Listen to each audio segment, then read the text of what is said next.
Series of hearings intended to write the rules of AI.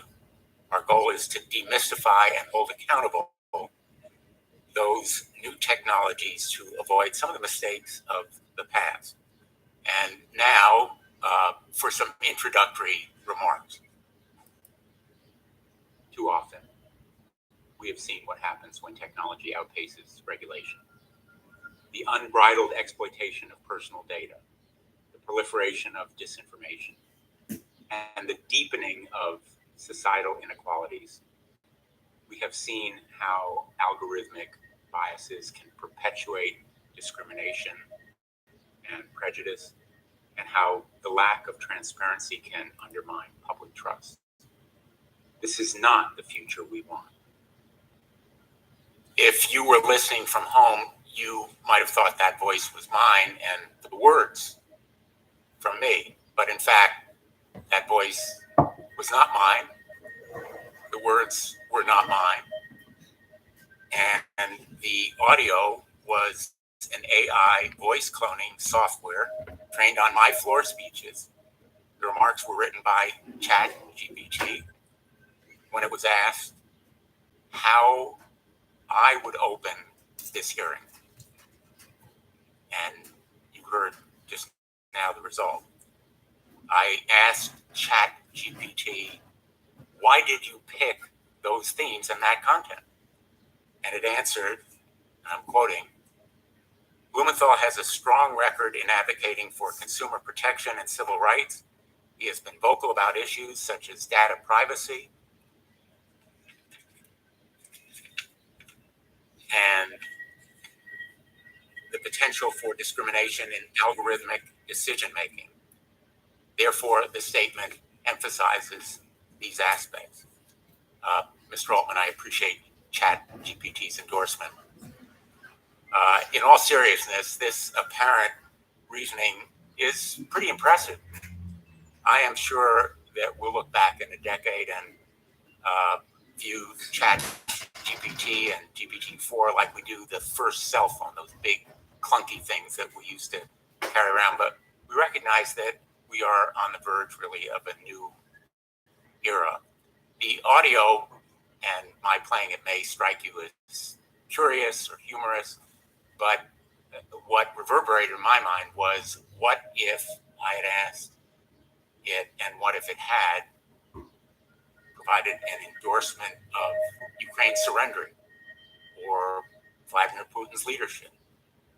That would have been really frightening, and the prospect is more than a little scary, to use the word, Mr. Altman, you have used yourself. And I think you have been very constructive in calling attention to the pitfalls as well as the promise. And that's the reason why we wanted you to be here today. And we thank you and our other witnesses for joining us.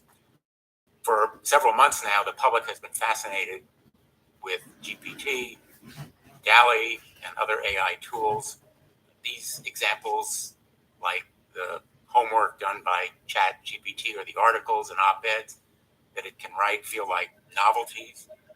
But the underlying advancements of this era are more than just research experiments. They are no longer fantasies of science fiction. They are real and present.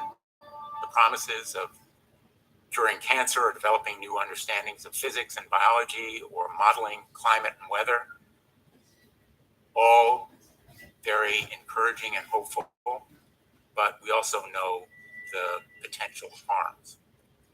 And we've seen them already: weaponized disinformation, housing discrimination, harassment of women and impersonation fraud, voice cloning, deep fakes. These are the potential risks, despite the other rewards. And for me, perhaps the biggest nightmare is the looming new industrial revolution, the displacement of millions of workers, the loss of huge numbers of jobs, the need to prepare for this new industrial revolution in skill training and relocation that may be required. And already industry leaders are calling attention to those challenges. To quote ChatGPT, this is not necessarily the future that we want. We need to maximize the good over the bad. Congress has a choice now. We had the same choice when we faced social media. We failed to seize that moment. The result is predators on the internet, toxic content, exploiting children, creating dangers for them. And Senator Blackburn and I and others like Senator Durbin on the Judiciary Committee are trying to deal with it, Kids Online Safety Act, but Congress failed to meet the moment on social media. Now we have the obligation to do it on AI before the threats and the risks become real. Sensible safeguards are not in opposition to innovation. Accountability is not a burden, far from it. They are the foundation of how we can move ahead while protecting public trust. They are how we can lead the world in technology and science, but also in promoting our democratic values. Otherwise, in the absence of that trust, I think we may well use both. These are sophisticated technology, but there are basic expectations common in our law. We can start with transparency. AI companies ought to be required to test their systems, disclose known risks, and allow independent researcher access. We can establish scorecards and nutrition labels to encourage competition based on safety and trustworthiness. Limitations on use. There are places where the risk of AI is so extreme that we ought to impose restriction or even ban their use, especially when it comes to commercial invasions of privacy for profit and decisions that affect people's livelihoods. And of course, accountability, reliability. When AI companies and their clients cause harm, they should be held liable. We should not repeat our past mistakes. For example, Section 230, forcing companies to think ahead and be responsible for the ramifications of their business decisions can be the most powerful tool of all. Garbage in, garbage out. The principle still applies. We ought to beware of the garbage, whether it's going into these platforms or coming out of them. And the ideas that we develop in this hearing, I think, will provide a solid path forward. I look forward to discussing them with you today. And I will just finish on this note. The AI industry doesn't have to wait for Congress. I hope there are ideas and feedback from this discussion and from the industry and voluntary action, such as we've seen lacking in many social media platforms, and the consequences have been huge. So I'm hoping that we will elevate rather than have a race to the bottom.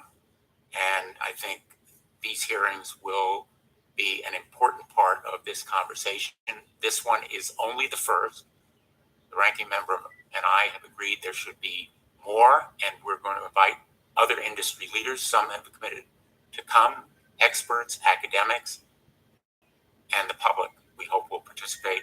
And with that, I will turn to the ranking member, Senator Holland. Thank you very much, Mr. Chairman. Thanks to the witnesses for being here. I appreciate that several of you had long journeys to make in order to be here. I appreciate you making the time. I look forward to your testimony. I want to thank Senator Blumenthal for convening this hearing, for being a leader on this topic. You know, a year ago, we couldn't have had this hearing because the technology that we're talking about had not burst into public consciousness. That gives us a sense, I think, of just how rapidly this technology that we're talking about today is changing and evolving and transforming our world right before our very eyes. I was talking with someone just last night, a researcher in the field of psychiatry who was pointing out to me that the Chat GPT and generative AI, these large language models, it's really like the invention of the internet in scale, at least, and potentially far, far more significant than that. We could be looking at one of the most significant technological innovations in human history. And I think my question is, what kind of an innovation is it going to be? Is it going to be like the printing press that diffused knowledge and power and learning widely across the landscape, that empowered ordinary everyday individuals, that led to greater flourishing, that led above all to greater liberty? Or is it going to be more like the atom bomb? Huge technological breakthrough, but the consequences, severe, terrible, continue to haunt us to this day. I don't know the answer to that question. I don't think any of us in the room know the answer to that question, because I think the answer has not yet been written. And to a certain extent, it's up to us here and to us as the American people to write the answer. What kind of technology will this be? How will we use it to better our lives? How will we use it to actually harness the power of technological innovation for the good of the American people, for the liberty of the American people, not for the power of the few? You know, I was reminded of the psychologist and writer Carl Jung, who said at the beginning of the last century that our ability for technological innovation, our capacity for technological revolution had far outpaced our ethical and moral ability to apply and harness the technology we developed. That was a century ago. I think the story of the 20th century largely bore him out. And I just wonder, what will we say as we look back at this moment about these new technologies, about generative AI, about these language models, and about the host of other AI capacities that are even right now under development, not just in this country, but in China, the countries of our adversaries, and all around the world. And I think that the question that Jung posed is really the question that faces us. Will we strike that balance between technological innovation and our ethical and moral responsibility to humanity, to liberty, to the freedom of this country? And I hope that today's hearing will take us a step closer to that answer. Thank you, Mr. Chairman. Thanks, Senator Hawley. I'm going to turn to the Chairman of the Judiciary Committee and the ranking member, Senator Graham, if they have opening remarks as well. Yes, Mr. Chairman. Thank you very much, Senator Hawley, as well. Last week in this committee, full committee, Senate Judiciary Committee, we dealt with an issue that had been waiting for attention for almost 2 decades, and that is what to do with the social media when it comes to the abuse of children. We had 4 bills initially that were considered by this committee, and what may be history in the making, we passed all 4 bills with unanimous roll calls. Unanimous roll calls. I can't remember another time when we've done that on an issue that important. It's an indication, I think, of the important position of this committee in the national debate on issues that affect every single family and affect our future in a profound way. 1989 was a historic watershed year in America because that's when Seinfeld arrived. And we had a sitcom which was supposedly about little or nothing, which turned out to be enduring.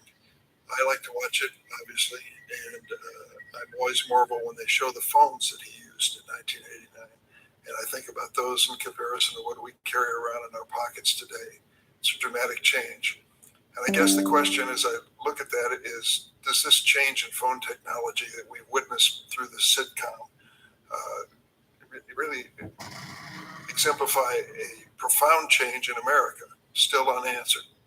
But the basic question we face is whether or not this issue of AI is a quantitative change in technology or a qualitative change.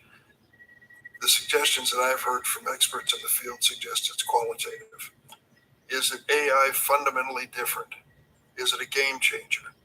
Is it so disruptive that we need to treat it differently than other forms of innovation? That's the starting point. And the second starting point is one that's humbling, and that is the fact when you look at the record of Congress in dealing with innovation, technology, and rapid change, we're not designed for that. In fact, the Senate was not created for that purpose, but just the opposite.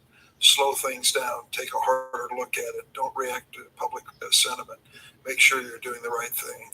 Well, I've heard of the potential, the positive potential of AI, and it is enormous. You can go through lists of the deployment of technology that would say that an idea you can sketch on a website, for a website on a napkin, can generate functioning code.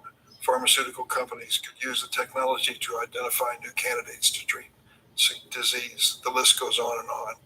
And then, of course, the danger, and it's profound as well. So I'm glad that this hearing is taking place. And I think it's important for all of us to participate. I'm glad that it's a bipartisan approach. We're going to have to scramble to keep up with the pace of innovation in terms of our government public response to it. But this is a great start. Thank you, Mr. Chairman. Thanks, Senator Urban. It is very much a bipartisan approach, very deeply and broadly bipartisan. And in that spirit, I'm going to turn to my friend Senator Graham.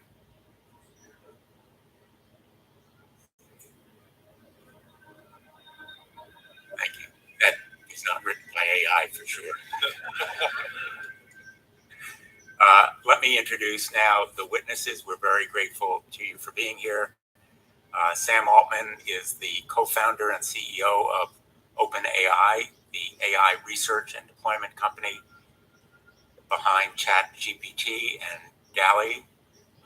Mr. Altman was president of the early stage startup accelerator Y Combinator from 2014 to 2019. OpenAI was founded in 2015. Christina Montgomery is IBM's Vice President, Chief Privacy and Trust Officer, overseeing the company's global privacy program, policies, compliance, and strategy.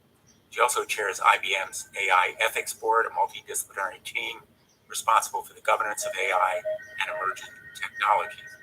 Christina has served in various roles at IBM, including corporate secretary to the company's board of directors. She's a global leader in AI ethics and governance.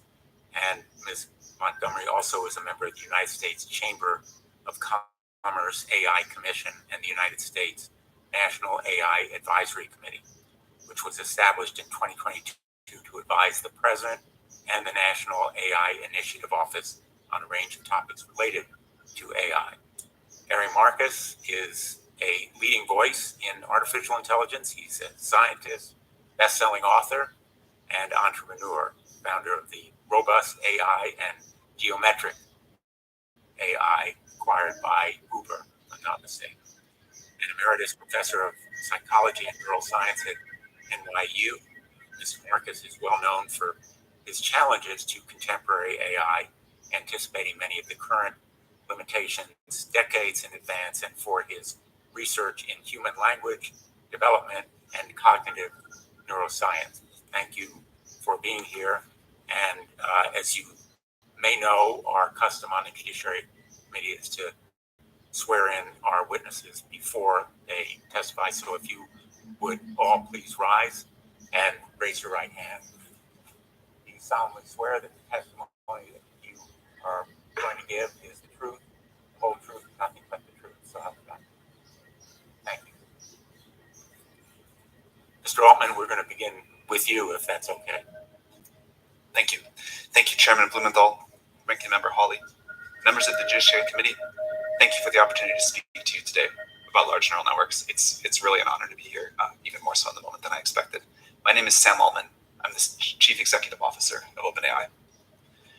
OpenAI was founded on the belief that artificial intelligence has the potential to improve nearly every aspect of our lives, but also that it creates serious risks we have to work together to manage. We're here because people love this technology. We think it can be a printing press moment. We have to work together to make it so. OpenAI is an unusual company, and we set it up that way because AI is an unusual technology.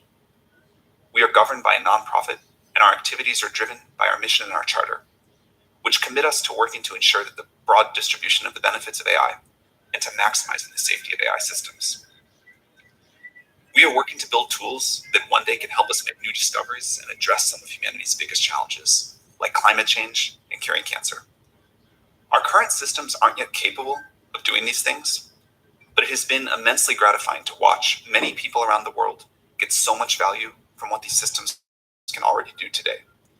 We love seeing people use our tools to create, to learn, to be more productive, we're very optimistic that there are going to be fantastic jobs in the future and that current jobs can get much better. We also love seeing what developers are doing to improve lives. For example, Be My Eyes used our new multimodal technology in GPT-4 to help visually impaired individuals navigate their environment. We believe that the benefits of the tools we have deployed so far vastly outweigh the risks, but ensuring their safety is vital to our work, and we make significant efforts to ensure that safety is built into our systems at all levels. Before releasing any new system, OpenAI conducts extensive testing, engages external experts for detailed reviews and independent audits, improves the model's behavior, and implements robust safety and monitoring systems. Before we released GPT-4, our latest model, we spent over 6 months conducting extensive evaluations, external red teaming, and dangerous capability testing. We are proud of the progress that we made. GPT-4 is more likely to respond helpfully and truthfully and refuse harmful requests than any other widely deployed model of similar capability. However, we think that regulatory intervention by governments will be critical to mitigate the risks of increasingly powerful models. For example, the US government might consider a combination of licensing and testing requirements for development and release of AI models above a threshold of capabilities. There are several other areas I mentioned in my written testimony where I believe that companies like ours can partner with governments, including ensuring that the most powerful AI models adhere to a set of safety requirements, facilitating processes to develop and update safety measures, and examining opportunities for global coordination. And as you mentioned, I think it's important that companies have their own responsibility here, no matter what Congress does. This is a remarkable time to be working on artificial intelligence. But as this technology advances, we understand that people are anxious about how it could change the way we live. We are too. But we believe that we can and must work together to identify and manage the potential downsides so that we can all enjoy the tremendous upsides. It is essential that powerful AI is developed with democratic values in mind, and this means that US leadership is critical.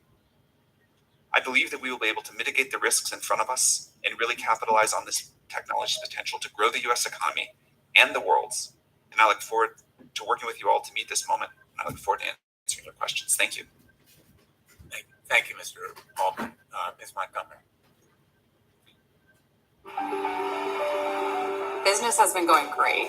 We've grown so much, so fast. Honestly, I don't know how we could have done it without Monday.com. Being successful means having to manage twice the clients, twice the projects, twice the work. Several people recommended Monday.com. And at first, I have to admit, I wasn't sure what it could do for our company. But fast forward a few months later, and now we manage everything with it. We've never moved this fast. We have a vision, we execute it. It's that streamlined. We're generating a lot of new business. Look, it's more than just a better way to work. It gives us the power to become the company we want to be. I love it.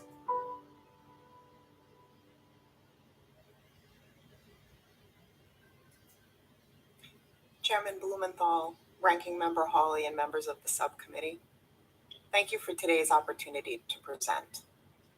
AI is not new, but it's certainly having a moment. Recent breakthroughs in generative AI and the technology's dramatic surge in the public attention has rightfully raised serious questions at the heart of today's hearing. What are AI's potential impacts on society? What do we do about bias? What about misinformation, misuse, or harmful content generated by AI systems? Senators, these are the right questions, and I applaud you for convening today's hearing to address them head on. While AI may be having its moment, the moment for government to play a role has not passed us by. This period of focused public attention on AI is precisely the time to define and build the right guardrails to protect people and their interests. But at its core, AI is just a tool, and tools can serve different purposes.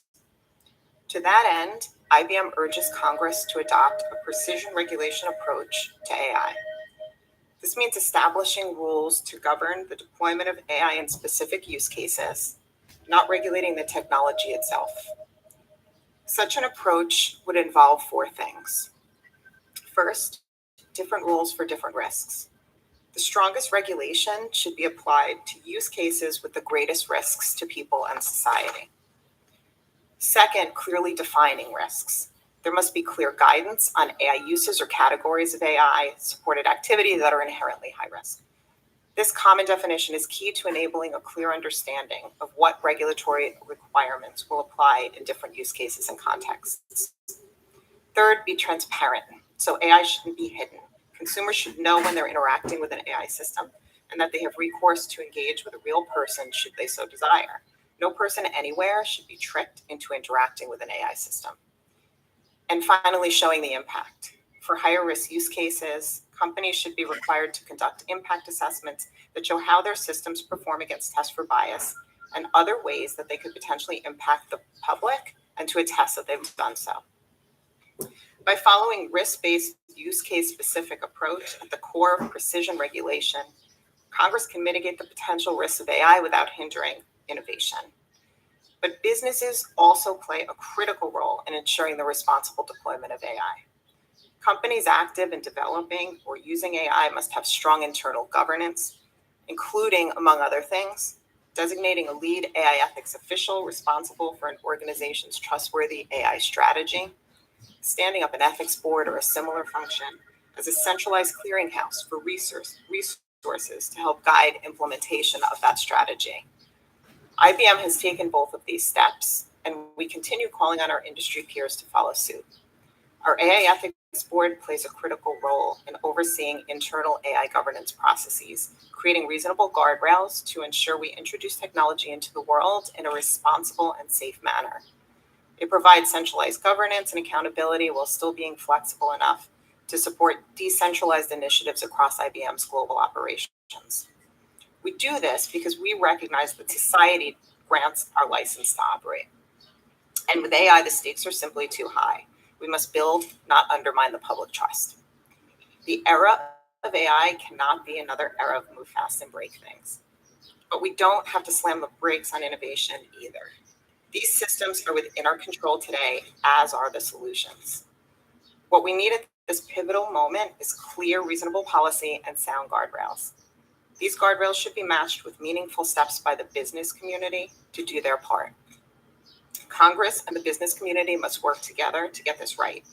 The American people deserve no less. Thank you for your time, and I look forward to your questions. Thank you, Professor Marcus.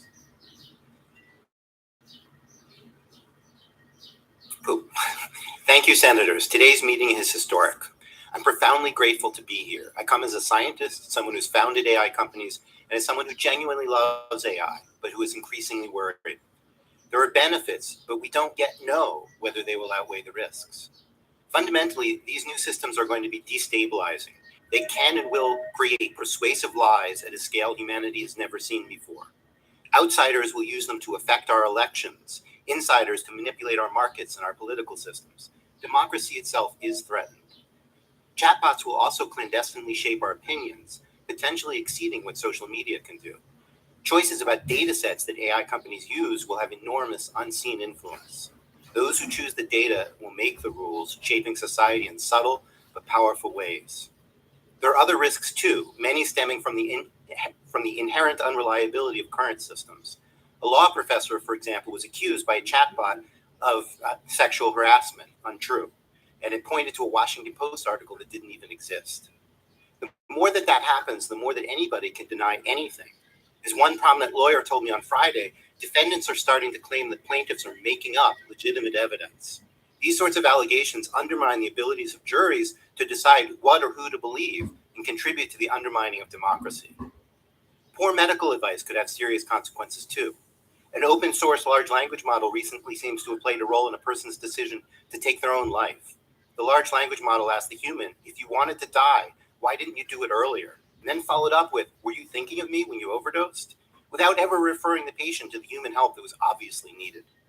Another system rushed out and made available to millions of children told a person posing as a 13-year-old how to lie to her parents about a trip with a 31-year-old man. Further threats continue to emerge regularly. A month after GPT-4 was released, OpenAI released ChatGPT plugins, which quickly led others to develop something called AutoGPT, with direct access to the internet, the ability to write source code, and increased powers of automation. This may well have drastic and difficult to predict security consequences. What criminals are going to do here is to create counterfeit people. It's hard to even envision the consequences of that. We have built machines that are like bulls in a china shop, powerful, reckless, and difficult to control. We all more or less agree on the values we would like for our AI systems to honor. We want, for example, for our systems to be transparent, to protect our privacy, to be free of bias, and above all else, to be safe. But current systems are not in line with these values. Current systems are not transparent. They do not adequately protect our privacy, and they continue to perpetuate bias. And even their makers don't entirely understand how they work. Most of all, we cannot remotely guarantee that they're safe, and hope here is not enough. The big tech companies' preferred plan boils down to trust us. But why should we? The sums of money at stake are mind-boggling. Missions drift. OpenAI's original mission statement proclaimed, our goal is to advance AI in the way that is most likely to benefit humanity as a whole, unconstrained by a need to generate financial return. 7 years later, they're largely beholden to Microsoft, embroiled in part in an epic battle of search engines that routinely make things up. And that's forced Alphabet to rush out products and de-emphasize safety. Humanity has taken a back seat. AI is moving incredibly fast with lots of potential, but also lots of risks. We obviously need government involved, and we need the tech companies involved, both big and small. But we also need independent scientists, not just so that we scientists can have a voice, but so that we can participate directly in addressing the problems and evaluating solutions. And not just after products are released, but before, and I'm glad that Sam mentioned that. We need tight collaboration between independent scientists and governments in order to hold the companies' feet to the fire. Allowing independent scientists access to these systems before they are widely released as part of a clinical trial-like safety evaluation is a vital first step. Ultimately, we may need something like CERN, global, international, and neutral, but focused on AI safety rather than high-energy physics. We have unprecedented opportunities here, but we are also facing a perfect storm of corporate irresponsibility, widespread deployment, lack of adequate regulation, and inherent unreliability. AI is among the most world-changing technologies ever, already changing things more rapidly than almost any technology in history. We acted too slowly with social media. Many unfortunate decisions got locked in with lasting consequence. The choices we make now will have lasting effects for decades, maybe even centuries. The very fact that we are here today in bipartisan fashion to discuss these matters gives me some hope. Thank you, Mr. Chairman. Thanks very much, Professor Marcus. We're going to have 7-minute rounds of questioning, and I will begin. First of all, Professor Marcus, we are here today because we do face that perfect storm. Some of us might characterize it more like a bomb in a china shop, not a bull.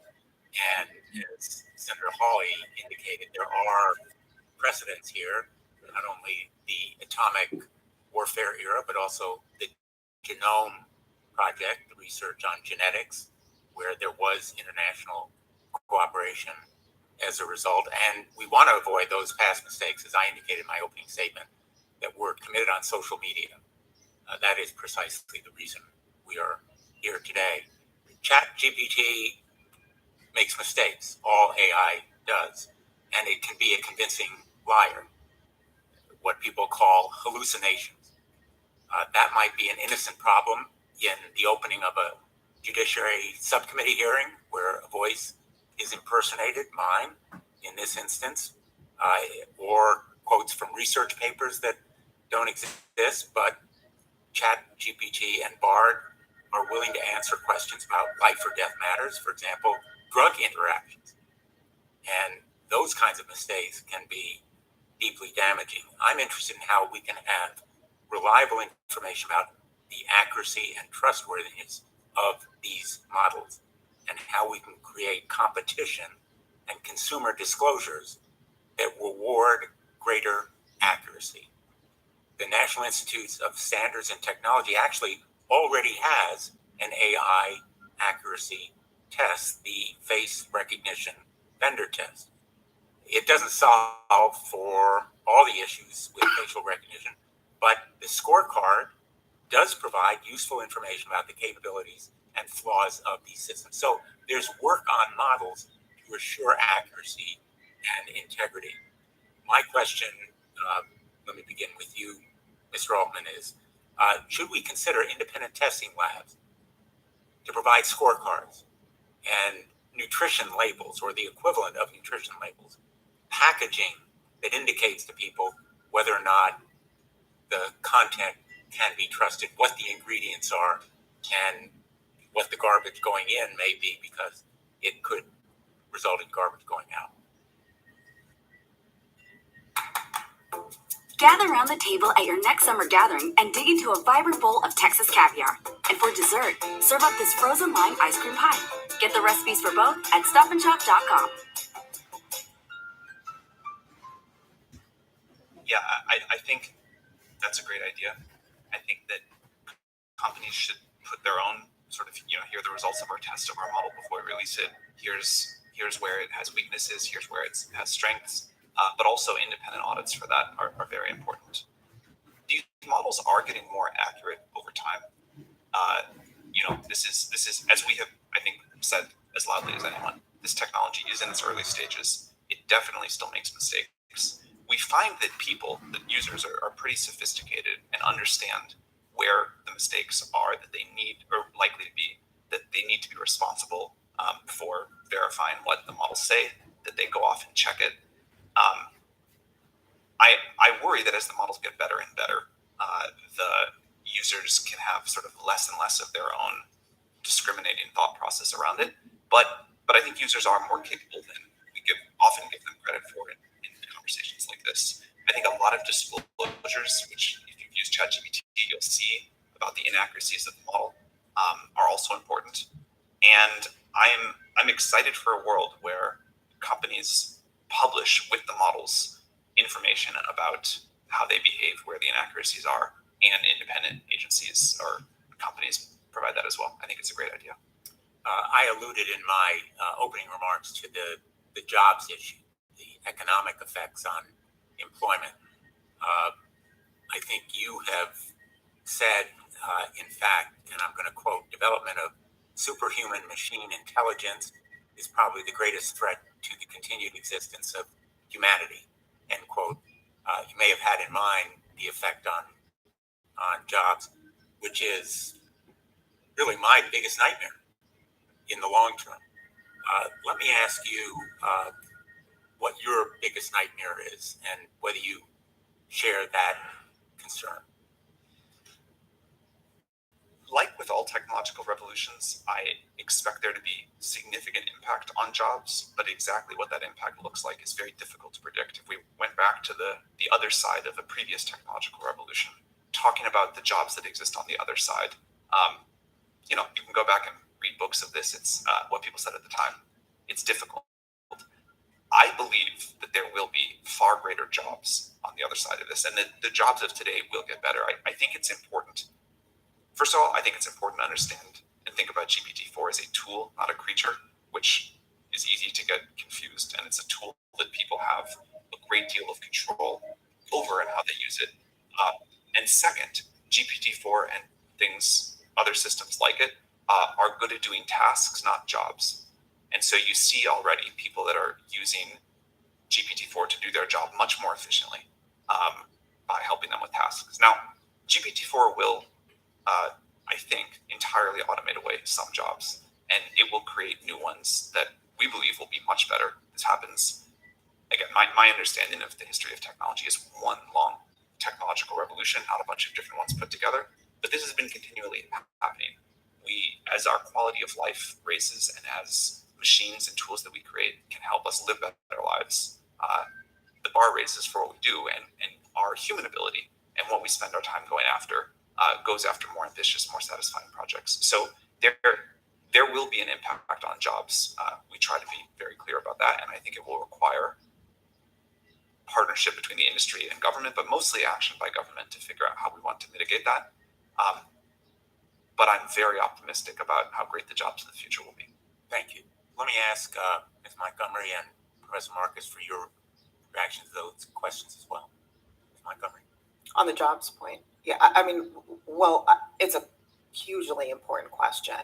And it's one that we've been talking about for a really long time at IBM. we do believe that AI, and we've said it for a long time, is going to change every job. New jobs will be created. Many more jobs will be transformed, and some jobs will transition away. I'm a personal example of a job that didn't exist when I joined IBM, and I have a team of AI governance professionals who are in new roles that we created, as early as 3 years ago. I mean, they're new and they're growing. So I think the most important thing that we could be doing and can and should be doing now is to prepare the workforce of today and the workforce of tomorrow for partnering with AI technologies and using them. And we've been very involved for years now in doing that, in focusing on skills-based hiring, in educating for the skills of the future. Our Skills Build platform has 7 million learners and over 1,000 courses worldwide focused on skills. And we've pledged to train 30 million individuals by 2030 in the skills that are needed for society today. Thank you, Professor Marcus. May I go back to the first question as well? Absolutely. On the subject of nutrition labels, I think we absolutely need to do that. I think that there's some technical challenges, and that building proper nutrition labels goes hand in hand with transparency. The biggest scientific challenge in understanding these models is how they generalize. What do they memorize, and what new things do they do? The more that there's in the data set, for example, the thing that you want to test accuracy on, the less you can get a proper read on that. So it's important, first of all, that scientists be part of that process. And second, that we have much greater transparency about what actually goes into these systems. If we don't know what's in them, then we don't know exactly how well they're doing when we give something new, and we don't know how good a benchmark that will be for something that's entirely novel. So I could go into that more, but I want to flag that. Second is on jobs. Past performance history is not a guarantee of the future. It has always been the case in the past that we've had more jobs, that new jobs, new professions come in as new technologies come in. I think this one's going to be different. And the real question is, over what time scale? Is it going to be 10 years? Is it going to be 100 years? And I don't think anybody knows the answer to that question. I think in the long run, so-called artificial general intelligence really will replace a large fraction of human jobs. We're not that close to artificial general intelligence. Despite all of the media hype and so forth, I would say that what we have right now is just a small sampling of the AI that we will build. In 20 years, people will laugh at this, as I think it was Senator Hawley made the, but maybe Senator Durbin made the example about this. It was Senator Durbin made the example about cell phones. When we look back at the AI of today, 20 years ago, we'll be like, wow, that stuff was really unreliable. It couldn't really do planning, which is an important technical aspect. Its reasoning abilities were limited. But when we get to AGI, artificial general intelligence, maybe let's say it's 50 years, that really is going to have, I think, profound effects on labor. And there's just no way around that. And last, I don't know if I'm allowed to do this, but I will note that Sam's worst fear, I do not think, is employment. And he never told us what his worst fear actually is. And I think it's germane to find out. Thank you. I'm going to ask Mr. Altman if he cares to respond. Yeah. Look, we have tried to be very clear about the magnitude of the risks here. I think jobs and employment and what we're all going to do with our time really matters. I agree that when we get to very powerful systems, the landscape will change. I think I'm just more optimistic that we are incredibly creative and we find new things to do with better tools. That will keep happening. My worst fears are that we the field, the technology, the industry, cause significant harm to the world. I think that could happen in a lot of different ways. It's why we started the company. It's a big part of why I'm here today and why we've been here in the past and I've been able to spend some time with you. I think if this technology goes wrong, it can go quite wrong. And we want to be vocal about that. We want to work with the government to prevent that from happening. But we try to be very clear-eyed about what the downside case is and the work that we have to do to mitigate that. Thank you. And our hope is that the rest of the industry will follow the example that you and IBM, Ms. Montgomery, have set by coming today and meeting with us, as you have done privately, in helping to guide what we're going to do so that we can target the harms and avoid unintended consequences to the good. Thank you. Senator Hawley. Finally find that thing that you've always wanted in a place on apartments.com. No you more can bulls, stack it on please. there. Thank you again, Mr. Chairman. Thanks to witnesses for being here. Mr. Altman, I think you grew up in St. Louis, if I'm I did. not mistaken. It's great to see a fellow Missouri is a great place. Missourian here. It is. Thank you. I want that noted, especially underlined in the record. Missouri is a great place. That is the takeaway from today's hearing. Maybe we just stop there, Mr. Chairman. Let me ask you, Mr. Altman, I think I'll start with you. And I'll just preface this by saying my questions here are an attempt to get my head around and to ask all of you to help us to get our heads around what this generative AI, particularly the large language models, what it can do. So I'm trying to understand its capacities and then its significance. So I'm looking at a paper here entitled "Large Language Models Trained on Media Diets Can Predict Public Opinion." This is just posted about a month ago. The authors are Chu, Andreas, Ancelabere, and Roy. And their conclusion, this work was done at MIT and then also at Google. The conclusion is that large language models can indeed predict public opinion. And they go through and model why this is the case. And they conclude ultimately that an AI system can predict human survey responses by adapting a pre-trained language model to subpopulation specific media diets. So in other words, you can feed the model a particular set of media inputs, and it can, with remarkable accuracy, the paper goes into this, predict then what people's opinions will be. I want to think about this in the context of elections. If these large language models can, even now, based on the information we put into them, quite accurately predict public opinion, ahead of time. I mean, predict, it's before you even ask the public these questions. What will happen when entities, whether it's corporate entities or whether it's governmental entities or whether it's campaigns or whether it's foreign actors, take this survey information, these predictions about public opinion, and then fine-tune strategies to elicit certain responses, certain behavioral responses? I mean, we already know, this committee has heard testimony, I think 3 years ago now, about the effect of something as prosaic, it now seems, as Google search, the effect that this has on voters in an election, particularly undecided voters in the final days of an election who may try to get information from Google search, and what an enormous effect the ranking of the Google search, the articles that it returns, has come an enormous effect on an undecided voter. This, of course, is orders of magnitude, far more powerful, far more significant, far more directive, if you like. So, Mr. Altman, maybe you can help me understand here what some of the significance of this is. Should we be concerned about models that can, large language models that can predict survey opinion and then can help organizations, entities fine-tune strategies to elicit behaviors from voters? Should we be worried about this for our elections? Yeah. Thank you, Senator Hawley, for the question. It's one of my areas of greatest concern. The more general ability of these models to manipulate, to persuade, to provide sort of one-on-one, interactive disinformation. I think that's like a broader version of what you're talking about. But given that we're going to face an election next year and these models are getting better, I think this is a significant area of concern. I think there's a lot of policies that companies can voluntarily adopt, and I'm happy to talk about what we do there. I do think some regulation would be quite wise on this topic. Someone mentioned earlier, it's something we really agree with. People need to know if they're talking to an AI, if content that they're looking at might be generated or might not. I think it's a great thing to do, is to make that clear. I think we also will need rules, guidelines about what's expected in terms of disclosure from a company providing a model that could have these sorts of abilities that you talk about. So I'm nervous about it. I think people are able to adapt quite quickly. When Photoshop came onto the scene a long time ago, for a while people were really quite fooled by Photoshopped images, and then pretty quickly developed an understanding that images might be Photoshopped. This will be like that, but on steroids. And the interactivity, the ability to really model, predict humans well, as you talked about, I think is going to require a combination of companies doing the right thing, regulation, and public education.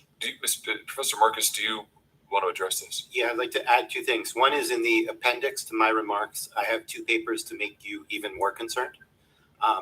One is in the Wall Street Journal just a couple days ago called "Help, My Political Beliefs Were Altered by a Chatbot." And I think the scenario you raised was that we might basically observe people and use surveys to figure out what they're saying. But as Sam just acknowledged, the risk is actually worse, that the systems will directly, maybe not even intentionally, manipulate people. And that was the thrust of the Wall Street Journal article. And it links to an article that I've also linked to called Interacting, and it's not yet published, not yet peer reviewed, Interacting with Opinionated Language Models Changes Users' Views. And this comes back ultimately to data. One of the things that I'm most concerned about with GPT-4 is that we don't know what it's trained on. I know Sam knows, but the rest of us do not. And what it is trained on has consequences for essentially the biases of the system. We can talk about that in technical terms, but how these systems might lead people about depends very heavily on what data is trained on them. And so we need transparency about that, and we probably need scientists in there doing analysis in order to understand what the political influences, for example, of these systems might be. And it's not just about politics. It can be about health. It could be about anything. These systems absorb a lot of data, and then what they say reflects that data. And they're going to do it differently depending on what's in that data. So it makes a difference if they're trained on the Wall Street Journal as opposed to the New York Times or Reddit. I mean, actually, they're largely trained on all of this stuff, but we don't really understand the composition of that. And so we have this issue of potential manipulation, and it's even more complex than that because it's subtle manipulation. People may not be aware of what's going on. That was the point of both the Wall Street Journal article and the other article that I called your attention to. Let me ask you about AI systems trained on personal data, the kind of data that, for instance, the social media companies, the major platforms, Google, Meta, etc., collect on all of us routinely. We've had many a chat about this in this committee over many a year now, but the massive amounts of data, personal data, that the companies have on each one of us. An AI system that is trained on that individual data, that knows each of us better than ourselves, and also knows the billions of data points about human behavior, human language interaction generally.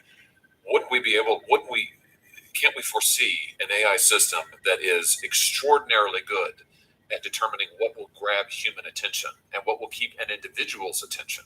And so for the war for attention, the war for clicks that is currently going on all of these platforms, is how they make their money.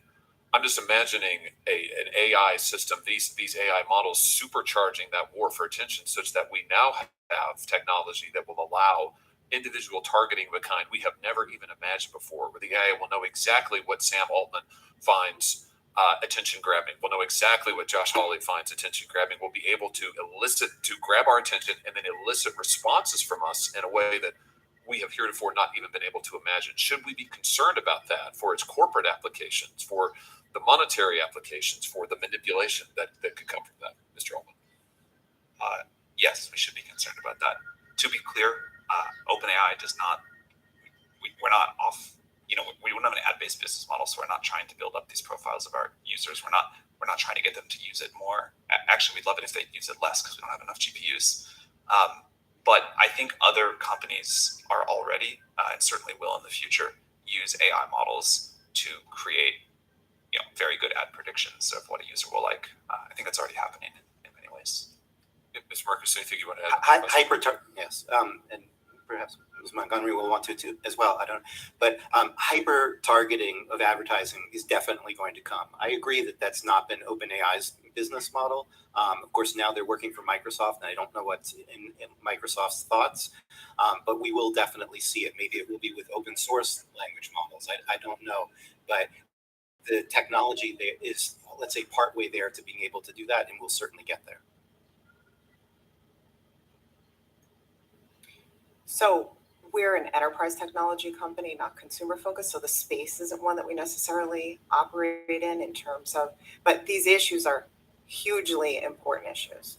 And it's why we've been out ahead in developing the technology that will help to ensure that you can do things like produce a fact sheet that has the ingredients of what your data is trained on. Data sheets, model cards, all those types of things, and calling for, as I've mentioned today, transparency. So you know what the algorithm was trained on. And then you also know and can manage and monitor continuously over the life cycle of an AI model, the behavior and the performance of that model. Senator Durbin. Thank you. I think what's happening today in this hearing room is historic. I can't recall when we've had people representing large corporations or private sector entities come before us and plead with us to regulate them. In fact, many people in the Senate have based their careers on the opposite, that the economy will thrive if government gets the hell out of the way. And what I'm hearing instead today is that stop me before I innovate again message. And I'm just curious as to how we're going to achieve this. As I mentioned, Section 230 in my opening remarks, we learned something there. We decided that in Section 230 that we were basically going to absolve the industry from liability for a period of time as it came into being. Well, Mr. Altman, on the podcast earlier this year, you agreed with host Kara Swisher that Section 230 doesn't apply to generative AI, and that developers like OpenAI should not be entitled to full immunity from harms caused by their products. So what have we learned from 230 that applies to your situation with AI?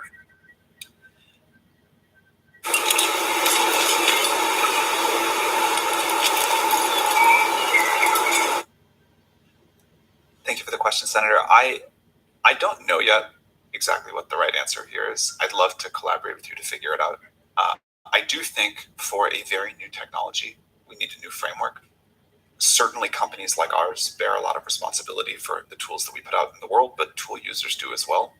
And how we want, and also people that will build on top of it between them and the end consumer, and how we want to come up with a liability framework there is a super important question, and we'd love to work together.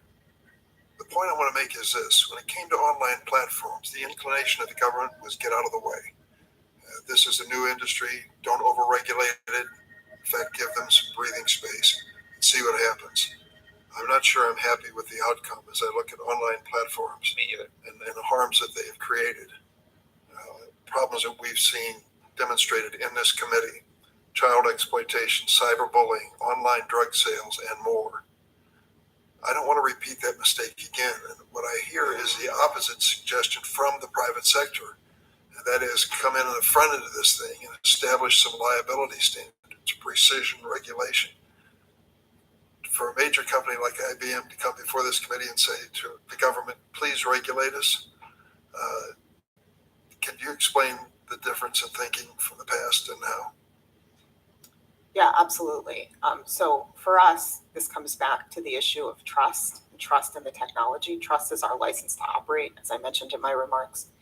And so we firmly believe, and we've been calling for precision regulation of artificial intelligence for years now. This is not a new position.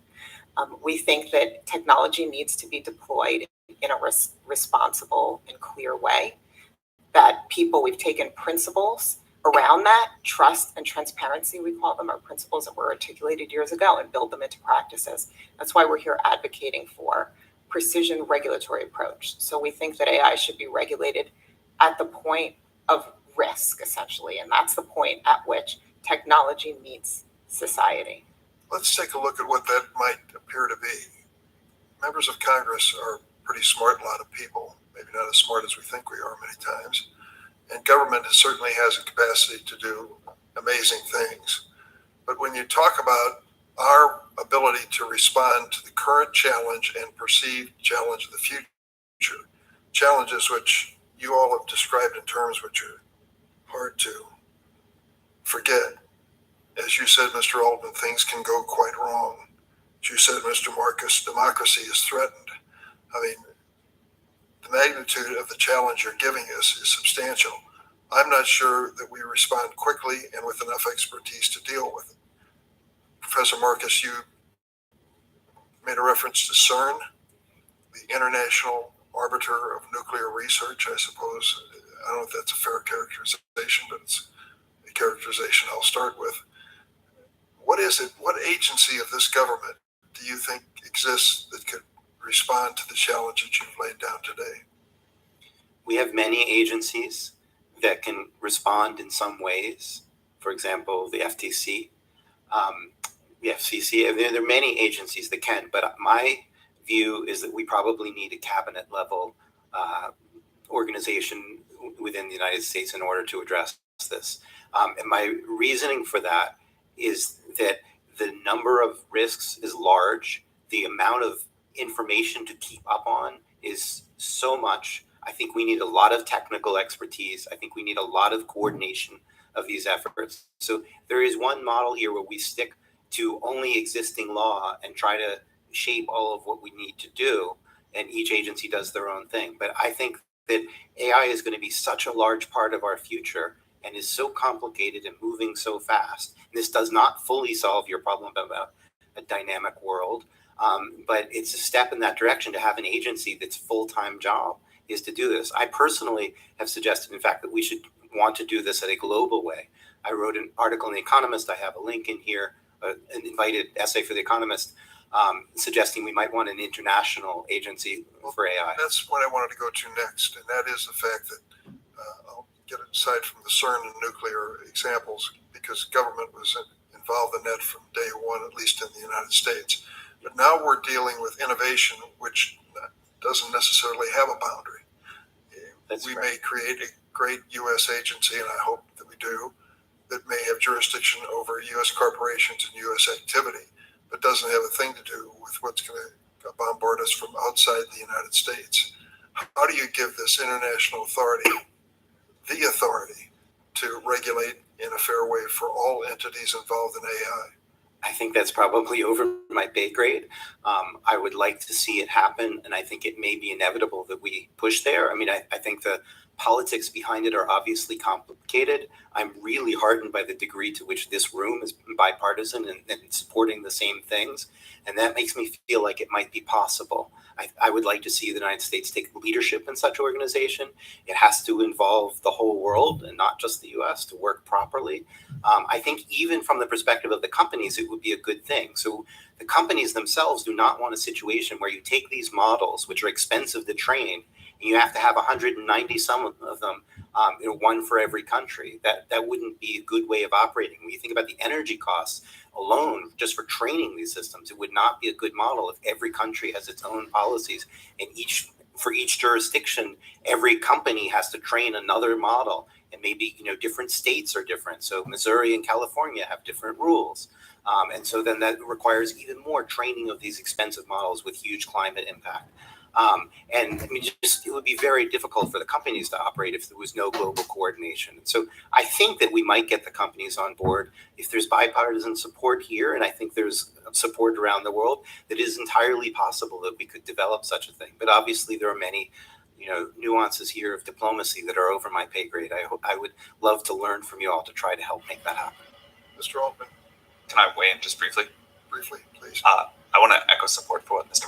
Marcus said. I think the U.S. should lead here and do things first, but to be effective, we do need something global. As you mentioned, this can happen everywhere. There is precedent. I know it sounds naive to call for something like this, and it sounds really hard. There is precedent. We've done it before with the IAEA. We've talked about doing it for other technologies.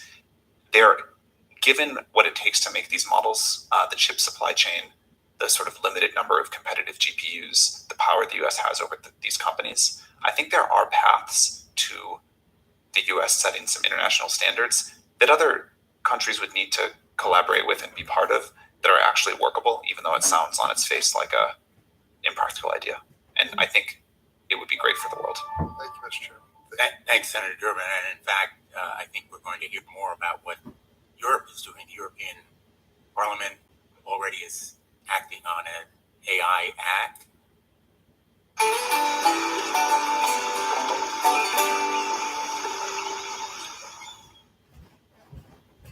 On social media, Europe is ahead of us. We need to be in the lead. I think your point is very well taken. Let me turn to Senator Graham. Senator Blackburn. Thank you, Mr. Chairman, and thank you all for being here with us today.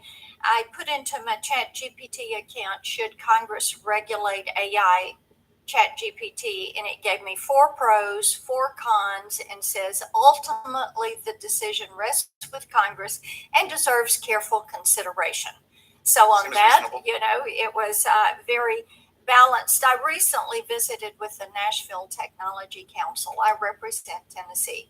And of course, you had people there from healthcare, financial services, logistics, educational entities, and they're concerned about what they see happening with AI, with the utilizations for their companies. Miss Montgomery, similar to you, they've got healthcare people are looking at disease analytics. They are looking at predictive diagnosis, how this can better the outcomes for patients. Logistics industry looking at ways to save time and money and yield efficiencies.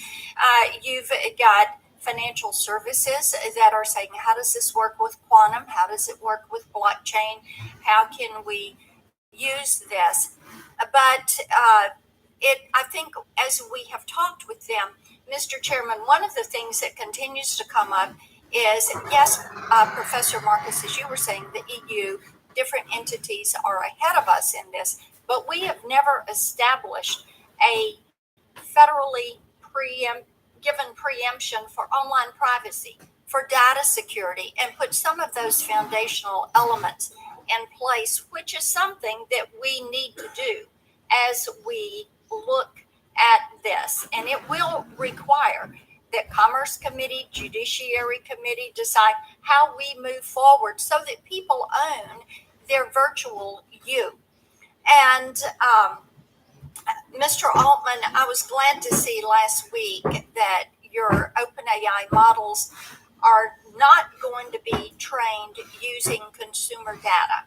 I think that that is important. And if we have a second round, I've got a host of questions for you on data security and privacy. But I think it's important to let people control their virtual you, their information in these settings. And I want to come to you on music and content creation, because we've got a lot of songwriters and artists, and I think we have the best creative community on the face of the earth. They're in Tennessee, and they should be able to decide if their copyrighted songs and images are going to be used to train these models. And I'm concerned about OpenAI's jukebox. It offers some re-renditions in the style of Garth Brooks, which suggests that OpenAI is trained on Garth Brooks songs. I went in this weekend and I said, write me a song that sounds like Garth Brooks. And it gave me a different version of Simple Man. So it's interesting that it would do that, but you're training it on these copyrighted songs, these MIDI files, these sound technologies. So as you do this, who owns the rights to that AI generated material?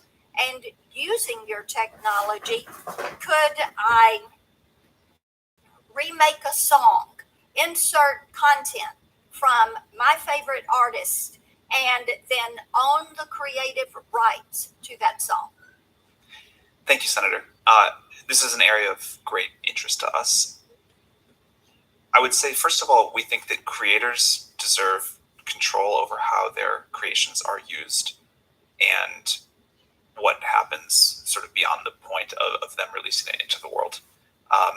Second, I think that we need to figure out new ways with this new technology that creators can win, succeed, have a vibrant life. And I'm optimistic that this will present it. Then let me ask you this. How do you compensate the artists? That's exactly what I was going to say. Okay. We're working with artists now, visual artists and musicians, to figure out what people want. There's a lot of different opinions, unfortunately, and at some point we'll have to. Let me ask you this. Do you favor something like Sound Exchange that has worked in the area of radio? I'm not familiar with Sound Exchange, I'm sorry. Okay, you've got your team behind you. Get back to me on that. That would be a third-party entity. Okay. So let's discuss that. Let me move on. Can you commit, as you've done with consumer data, not to train ChatGPT, OpenAI, Jukebox, or other AI models on artists and songwriters' copyrighted works, or use their voices and their likenesses without first receiving their consent. So first of all, Jukebox is not a product we offer. That was a research release, but it's not, unlike ChatGPT or Yeah, DALL-E. but we've lived through Napster. Yes. But we're, That was something that really cost a lot of artists a lot of money. oh, I understand. Yeah, for The sure. digital distribution era. I don't know the numbers on Jukebox on the top of my head as a research release. I can follow up with your office, but it's not, Jukebox is not something that gets much attention or usage. It was put out to show that something's possible. Well, Senator Durbin just said, and I think it's a fair warning to you all. If we're not involved in this from the get-go, and you all already are a long way down the path on this, but if we don't step in, then this gets away from you. So are you working with the Copyright Office? Are you considering protections for content generators and creators in generative AI? Yes, we are absolutely engaged on that. Again, to reiterate my earlier point, we think that content creators, content owners need to benefit from this technology. Exactly what the economic model is, we're still talking to artists and content owners about what they want. I think there's a lot of ways this can happen, but very clearly, no matter what the law is, the right thing to do is to make sure people get significant upside benefit from this new technology. And we believe that it's really going to deliver that, but that content owners, likenesses, people totally deserve control over how that's used and to benefit from it. Okay, so on privacy, then, how do you plan to account for the collection of voice and other user-specific data, things that are copyrighted, user-specific data through your AI applications? Because if I can go in and say, write me a song that sounds like Garth Brooks, and it takes part of an existing song, there has to be a compensation to that artist for that utilization and that use. If it was radio play, it would be there. If it was streaming, it would be there. So if you're going to do that, what is your policy for making certain you're accounting for that and you're protecting that individual's right to privacy and their right to secure that data and that created work? So a few thoughts about this. Number one, we think that people should be able to say, I don't want my personal data trained on. I think that's right. That gets to a national privacy law, which many of us here on the dais are working toward getting something that we can use. Yeah, I think strong privacy. My time's expired. Let Okay. me yield back. Thank you, Mr. Chair. Thanks, Senator Blackburn. Senator Klobuchar. Thank you very much, Mr. Chairman. Senator Blackburn, I love Nashville, I love Tennessee, love your music, but I will say I used ChatGPT and just asked what are the top creative song artists of all time, and two of the top three were from Minnesota. That would be Prince and I'm sure they moved Prince to and Nashville. Bob Dylan. Okay, all right. So let us continue One on. thing AI won't change, and you're seeing it here. All right. So on a more serious note, though, my staff and I, in my role as chair of the Rules Committee and leading a lot of the election bill, and we just introduced a bill that's Representative Yvette Clark from New York introduced over the House, Senator Booker and Bennett and I did, on political advertisements. But that is just, of course, the tip of the iceberg. You know this from your discussions with Senator Hawley and others about the images, and my own view, Senator Graham's of Section 230, is that we just can't let people make stuff up and then not have any consequence. But I'm going to focus in on what one of my jobs will be on the Rules Committee, and that is election misinformation. And we just asked ChatGPT to do a tweet about a polling location in Bloomington, Minnesota, and said there are long lines at this polling location at Atonement Lutheran Church. Where should we go? Now, albeit it's not an election right now, but the answer, the tweet that was drafted, was a completely fake thing. Go to 1234 Elm Street. And so you can imagine what I'm concerned about here with an election upon us, with primary elections upon us, that we're going to have all kinds of misinformation. And I just want to know what you're planning on doing about it. I know we're going to have to do something soon, not just for the images of the candidates, but also for misinformation about the actual polling places and election rules. 4th of July garlic jalapeno dip is a firework of flavor. Find the recipe at stopandshop.com. Thank you, Senator. We talked about this a little bit earlier. We are quite concerned about the impact this can have on elections. I think this is an area where hopefully the entire industry and the government can work together quickly. There's many approaches, and I'll talk about some of the things we do. But before that, I think it's tempting to use the frame of social media. But this is not social media. This is different. And so the response that we need is different. This is a tool that a user is using to help generate content more efficiently than before. They can change it. They can test the accuracy of it. If they don't like it, they can get another version. But it still then spreads through social media or other ways. Like ChatGPT is a single player experience where you're just using this. And so I think as we think about what to do, that's important to understand. There's a lot that we can and do there. There's things that the model refuses to generate. We have policies. We also importantly have monitoring.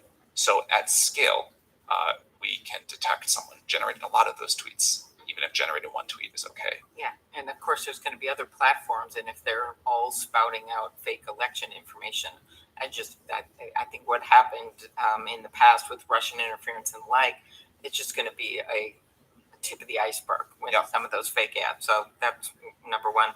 Number two is the impact on intellectual property. And Senator Blackburn was getting at some of this with song rights, and I have serious concerns about that.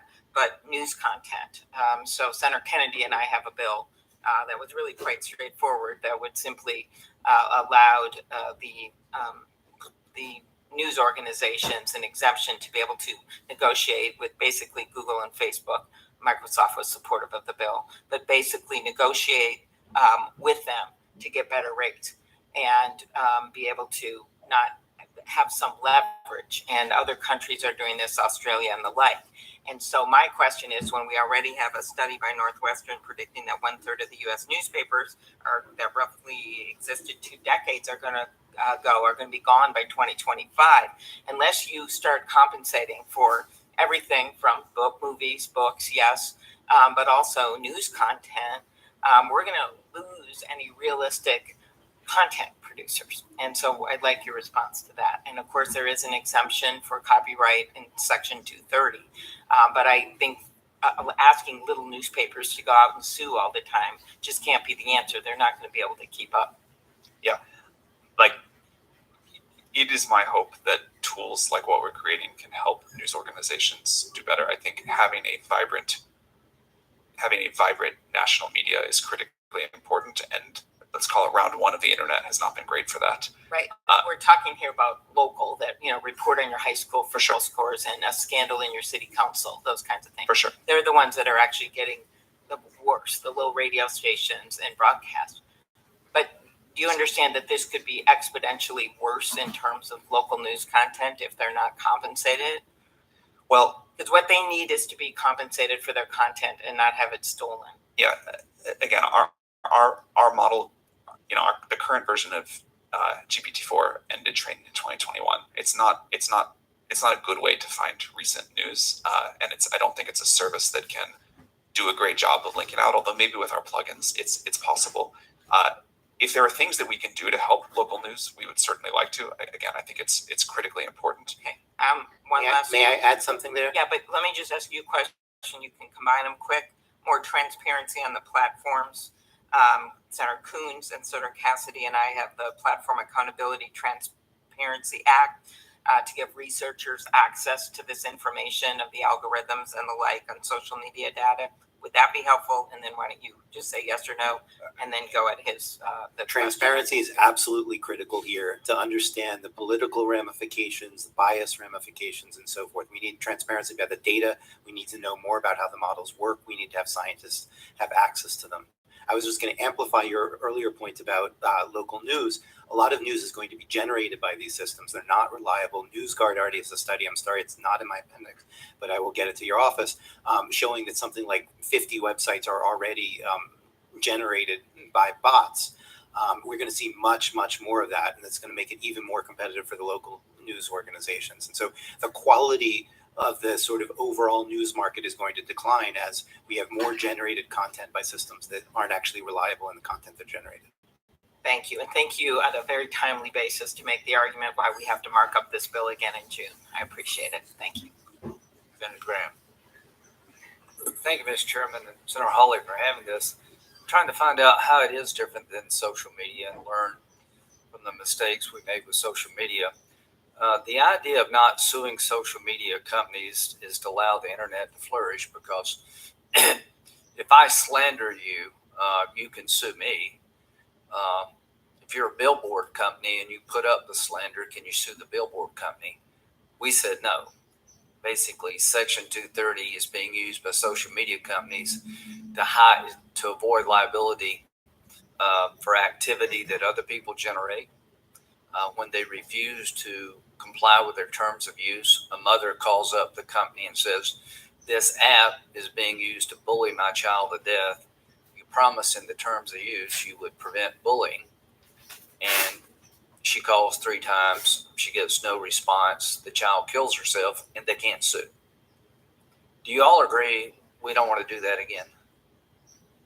Yes.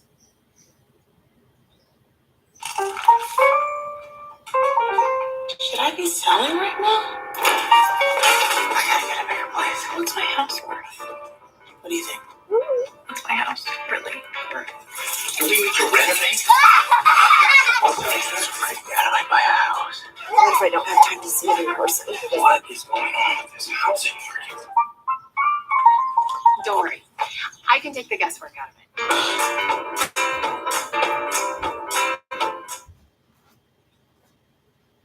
If I may speak for 1 second, there's a fundamental distinction between reproducing content and generating content. Yeah, but you would like liability where people are harmed.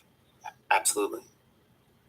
Yes, in fact, IBM has been publicly advocating to condition liability on a reasonable care standard. So let me just make sure I understand the law as it exists today. Mr. Altman, thank you for coming. Your company is not claiming that Section 230 applies to the tool you have created. Yeah, we're claiming we need to work together to find a totally new approach. I don't think Section 230 is even the right framework. Okay, so under the law it exists today, this tool you create, if I'm harmed by it, can I sue you? That is beyond my area of legal Have you ever been expertise. sued? Not for that, no. Have you ever been sued at all, your company? Yeah, OpenAI gets sued. Yeah, we've gotten sued before. Okay, and what for? I mean, they've mostly been like pretty frivolous things, like I think happens to any company. But like the examples my colleagues have given from artificial intelligence that could literally ruin our lives.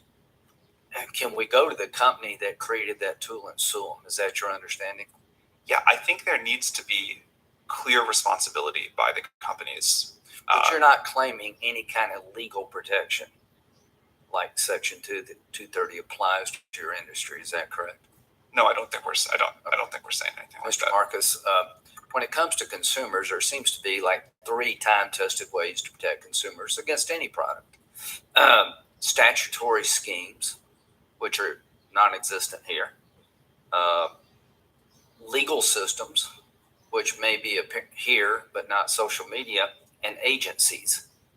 Go back to Senator Hawley. The atom bomb has put a cloud over humanity, but nuclear power could be one of the solutions to climate change. So what I'm trying to do is make sure that you just can't go build a nuclear power plant. Hey, Bob, what would you like to do today? Let's go build a nuclear power plant. You have a nuclear regulatory commission that governs how you build a plant and is licensed. Do you agree, Mr. Alderman, that these tools you're creating should be licensed? Yeah, we've been calling for this. We think That's the simplest way. You get a license And do you agree with me that the simplest way and the most effective way is have an agency that is more nimble and smarter than Congress, which should be easy to create, overlooking what you do? Yes, we'd be enthusiastic about that. Do you agree with that, Mr. Marcus? Absolutely. Do you agree with that, Ms. Montgomery? I would have some nuances. I think we need to build on what we have in place already today. We don't have an agency that is working. Regulators. No, wait a minute. Nope. We don't have an agency that regulates the technology. So should we have one? But a lot of the issues, I don't think so. A lot of the Okay, issues. wait a minute. So IBM says we don't need an agency. Interesting. Should we have a license required for these tools? So what we believe is that we need to That's a simple regulate. question. Should you get a license to produce one of these tools? I think it comes back to some of them potentially, yes. So what I said at the onset is that we need to clearly believe define that- risks. Do you claim Section 230 applies in this area at all? We're not a platform company, and we've again long advocated for a reasonable care standard in Section 2. I just don't understand how you could say that you don't need an agency to deal with the most transformative technology maybe ever. Well, I think we have existing. Is this a transformative technology that Yes, can disrupt absolutely. life as we know it, good and bad? I think it's a transformative technology, certainly. And the conversations that we're having here today have been really bringing to light the fact that the domains and the issues. This one with you has been very enlightening to me. Mr. Altman, why are you so willing to have an agency? Senator, we've been clear about what we think the upsides are, and I think you can see from users how much they enjoy it and how much value they're getting out of it. But we've also been clear about what the downsides are, and so that's why we think we need an agency. So it's a major tool to be used by a lot of It's a people, major right? new technology. Okay, if We you think build it'll it, be if you make a ladder and the ladder doesn't work, you can sue the people who made the ladder. But there's some standards out there to make a ladder. So that's why we're agreeing with you. Yeah, that's right. I think you're on the right track. So here's what my 2 cents worth for the committee is that we need to empower an agency that issues a license and can take it away. Wouldn't that be some incentive to do it right if you could actually be taken out of business? Clearly, that should be part of what an agency can do. Now, are we a reflection of our places in life, or are they reflections of us? Could we have been somebody else if we'd taken a right turn instead of a left? Or if we'd taken the place with a hot tub, or the one uptown, we went downtown. Could we be fabulous or fantabulous? Yes, we sure could. With Apartments.com's multitudes of listings, our possibilities and yours are truly multitudinous. Apartments.com, the place to find a place. and you also agree that China's doing AI research. Is that right? Correct. This world organization that doesn't exist, maybe it will, but if you don't do something about the China part of it, you'll never quite get this right. Do you agree? Well, that's why I think it doesn't necessarily have to be a world organization, but there has to be some sort of, and there's a lot of options here, there has to be some sort of standard, some sort of set of controls that do have global effect. Because, other people are doing this. I got 15 seconds. Military application. How can AI change the warfare? And you got 1 minute. I got 1 minute? All right. That's a tough question for 1 minute. This is very far out of my area of expertise, but I'll give you one example, a drone. Can a drone, you can plug into a drone the coordinates and it can fly out and it goes over this target and it drops a missile on this car moving down the road and somebody's watching it. Could AI create a situation where a drone can select the target itself? I think we shouldn't allow that. Well, can it be done? Sure. Thanks. Thanks, Senator Graham. Thank you, Senator Blumenthal, Senator Hawley, for convening this hearing, for working closely together to come up with this compelling panel of witnesses and beginning a series of hearings on this transformational technology.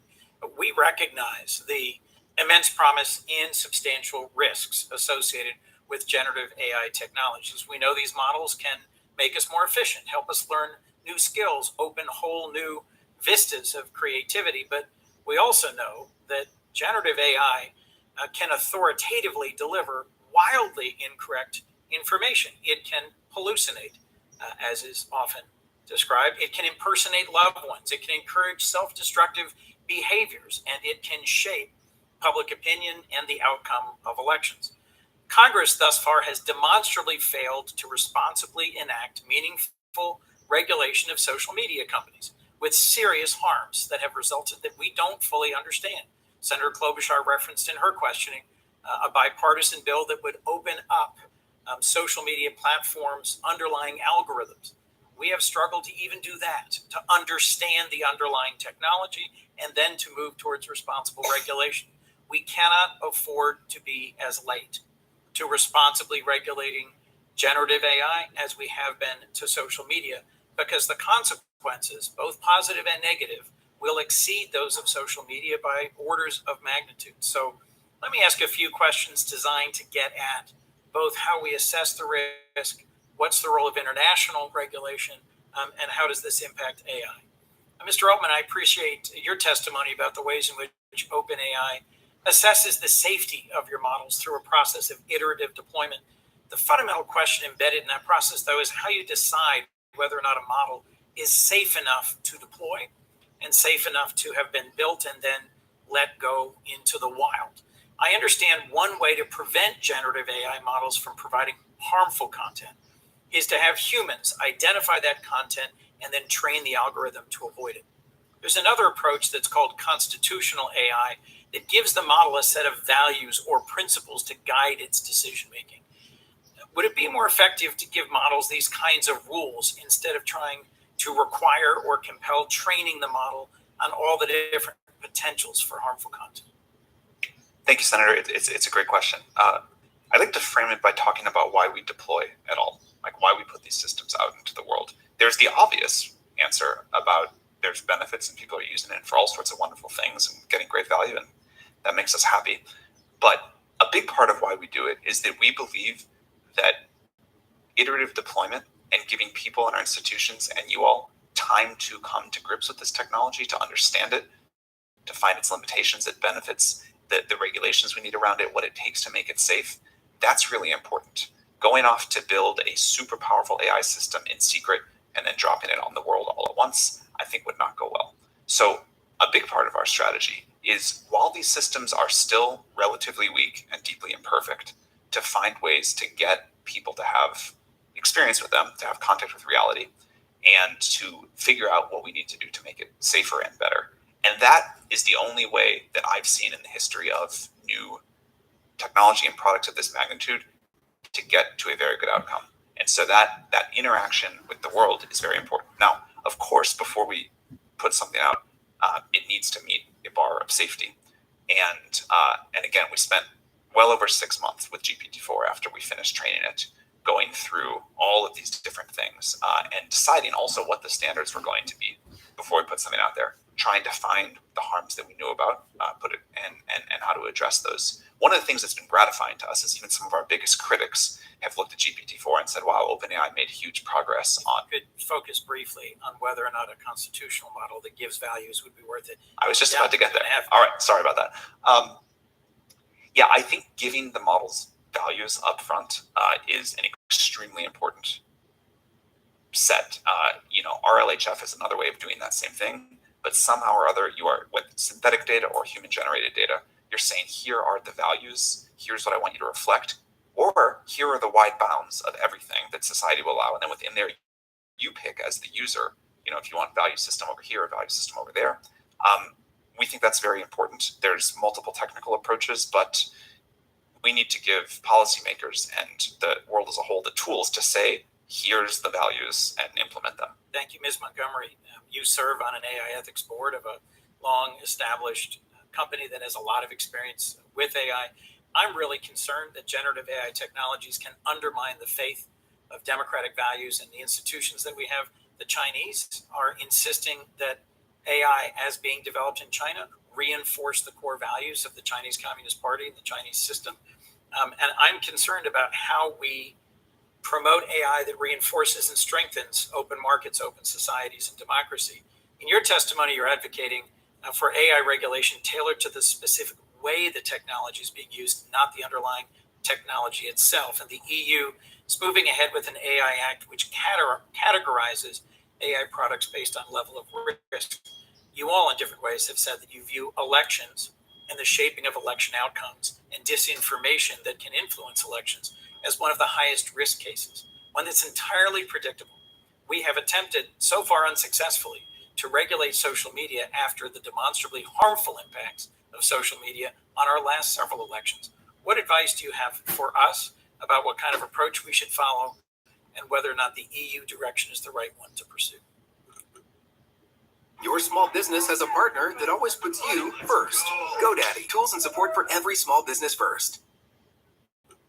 I mean, the conception of the EU AI Act is very consistent with this concept of precision regulation, where you're regulating the use of the technology in context. So absolutely, that approach makes a ton of sense. It's what I advocated for at the onset. Different rules for different risks. So in the case of elections, absolutely any algorithm being used in that context should be required to have disclosure around the data being used, the performance of the model, anything along those lines is really important. Guardrails need to be in place. And on the point, just come back to the question of whether we need an independent agency. I mean, I think we don't want to slow down regulation to address real risks right now, right? So we have existing regulatory authorities in place who have been clear that they have the ability to regulate in their respective domains. A lot of the issues we're talking about today span multiple domains, elections and the like. So if I could, I'll just assert that those existing regulatory bodies and authorities are under-resourced and lack many of the statutory regulatory powers that they need. Correct. We have failed to deliver on data privacy, even though industry has been asking us to regulate data privacy. If I might, Mr. Marcus, I'm interested also what international bodies are best positioned to convene multilateral discussions to promote responsible standards.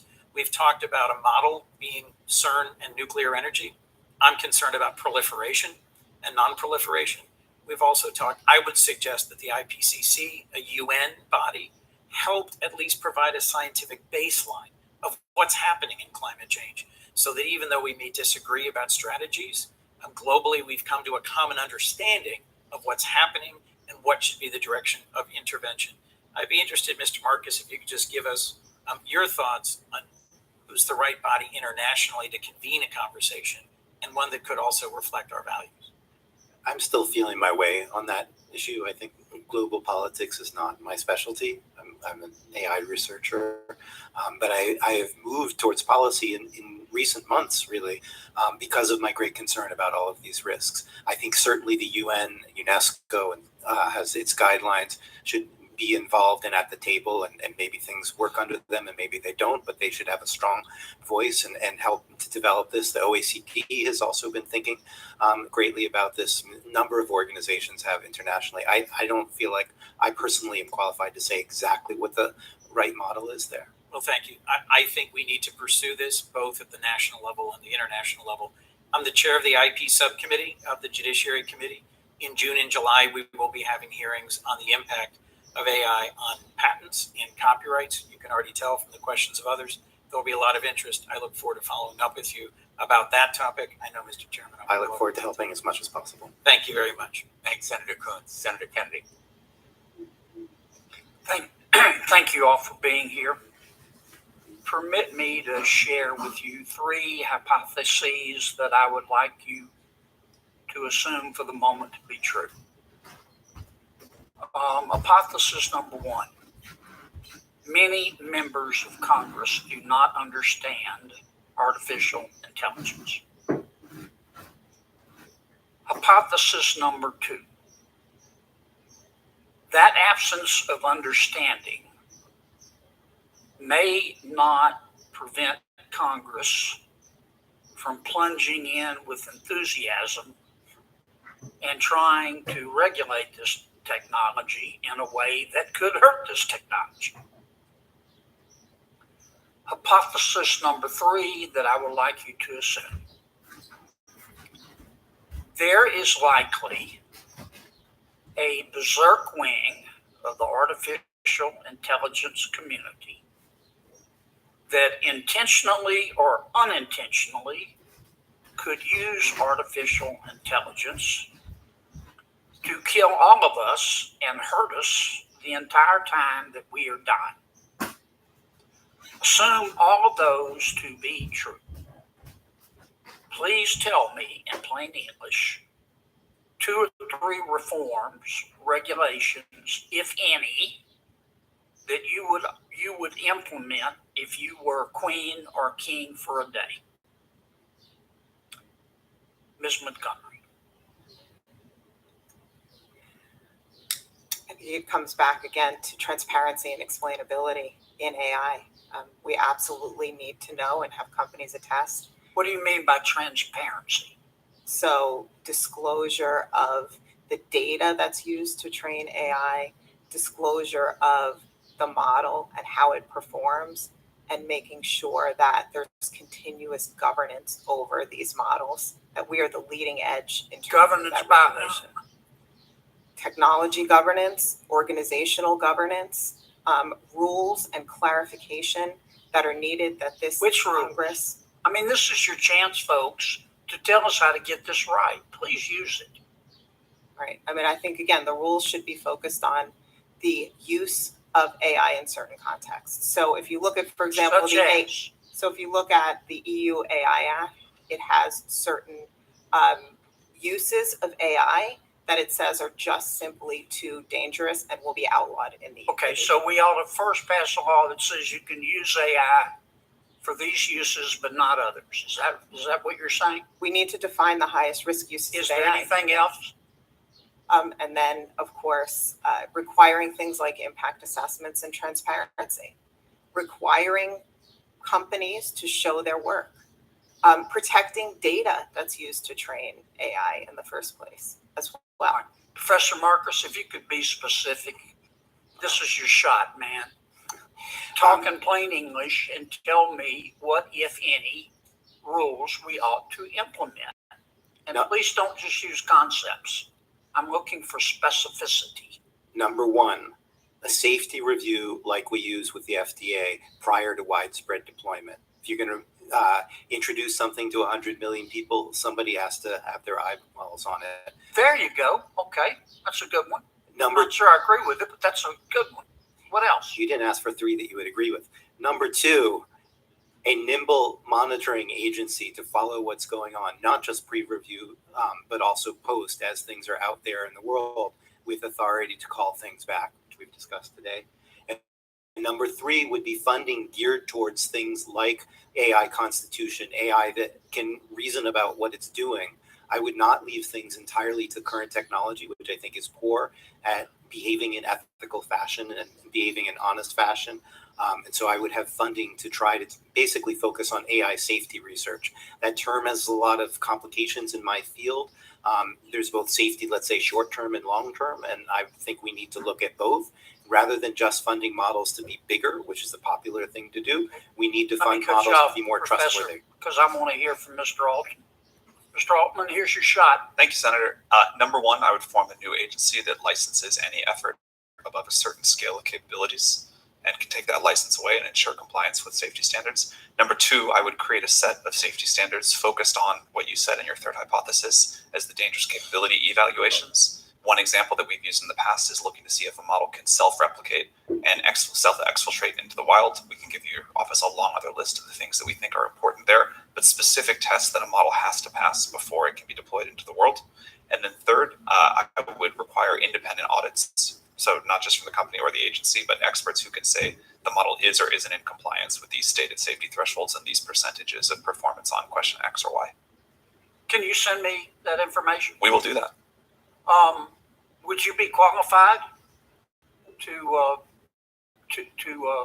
if we promulgated those rules, to administer those rules? I love my current job. Cool. Are there people out there that would be qualified? We'd be happy to send you recommendations for people out there, yes. Okay. You make a lot of money, do you? I'm paid enough for health insurance. I have no equity in OpenAI. Really? Yeah. That's interesting. You need a lawyer. I need a what? You need a lawyer or an agent? I'm doing this because I love it. Thank you, Mr. Chairman. Thanks, Senator Kennedy. Senator Hirono. Thank you, Mr. Chairman. Listening to all of you testifying, thank you very much for being here. Clearly, AI truly is a game-changing tool, and we need to get the regulation of this tool right, because my staff, for example, asked AI, it might have been GPT-4, it might have been, I don't know, one of the other entities, to create a song that my favorite band, BTS, a favorite song, a song that they would sing, somebody else's song, but neither of the artists were involved in creating what sounded like a really genuine song. So you can do a lot. We also asked, can there be a speech created talking about the Supreme Court decision in Dobbs and the chaos that it created using my voice, my kind of voice, and it created a speech that was really good. It almost made me think about, what do I need my staff for? So don't worry, that's not where we Nervous laughter behind you. Their jobs are safe. But there's so much that can be done. And one of the things that you mentioned, Mr. Altman, that intrigued me was you said GPT-4 can refuse harmful requests. So you must have put some thought into how your system, if I can call it that, can refuse harmful requests. What do you consider a harmful request? You can just keep it short. Yeah, I'll give a few examples. One would be about violent content. Another would be about content that's encouraging self-harm. Another is adult content. Not that we think adult content is inherently harmful, but there's things that could be associated with that we cannot reliably enough differentiate, so we refuse all of it. So those are some of the more obvious harmful kinds of information.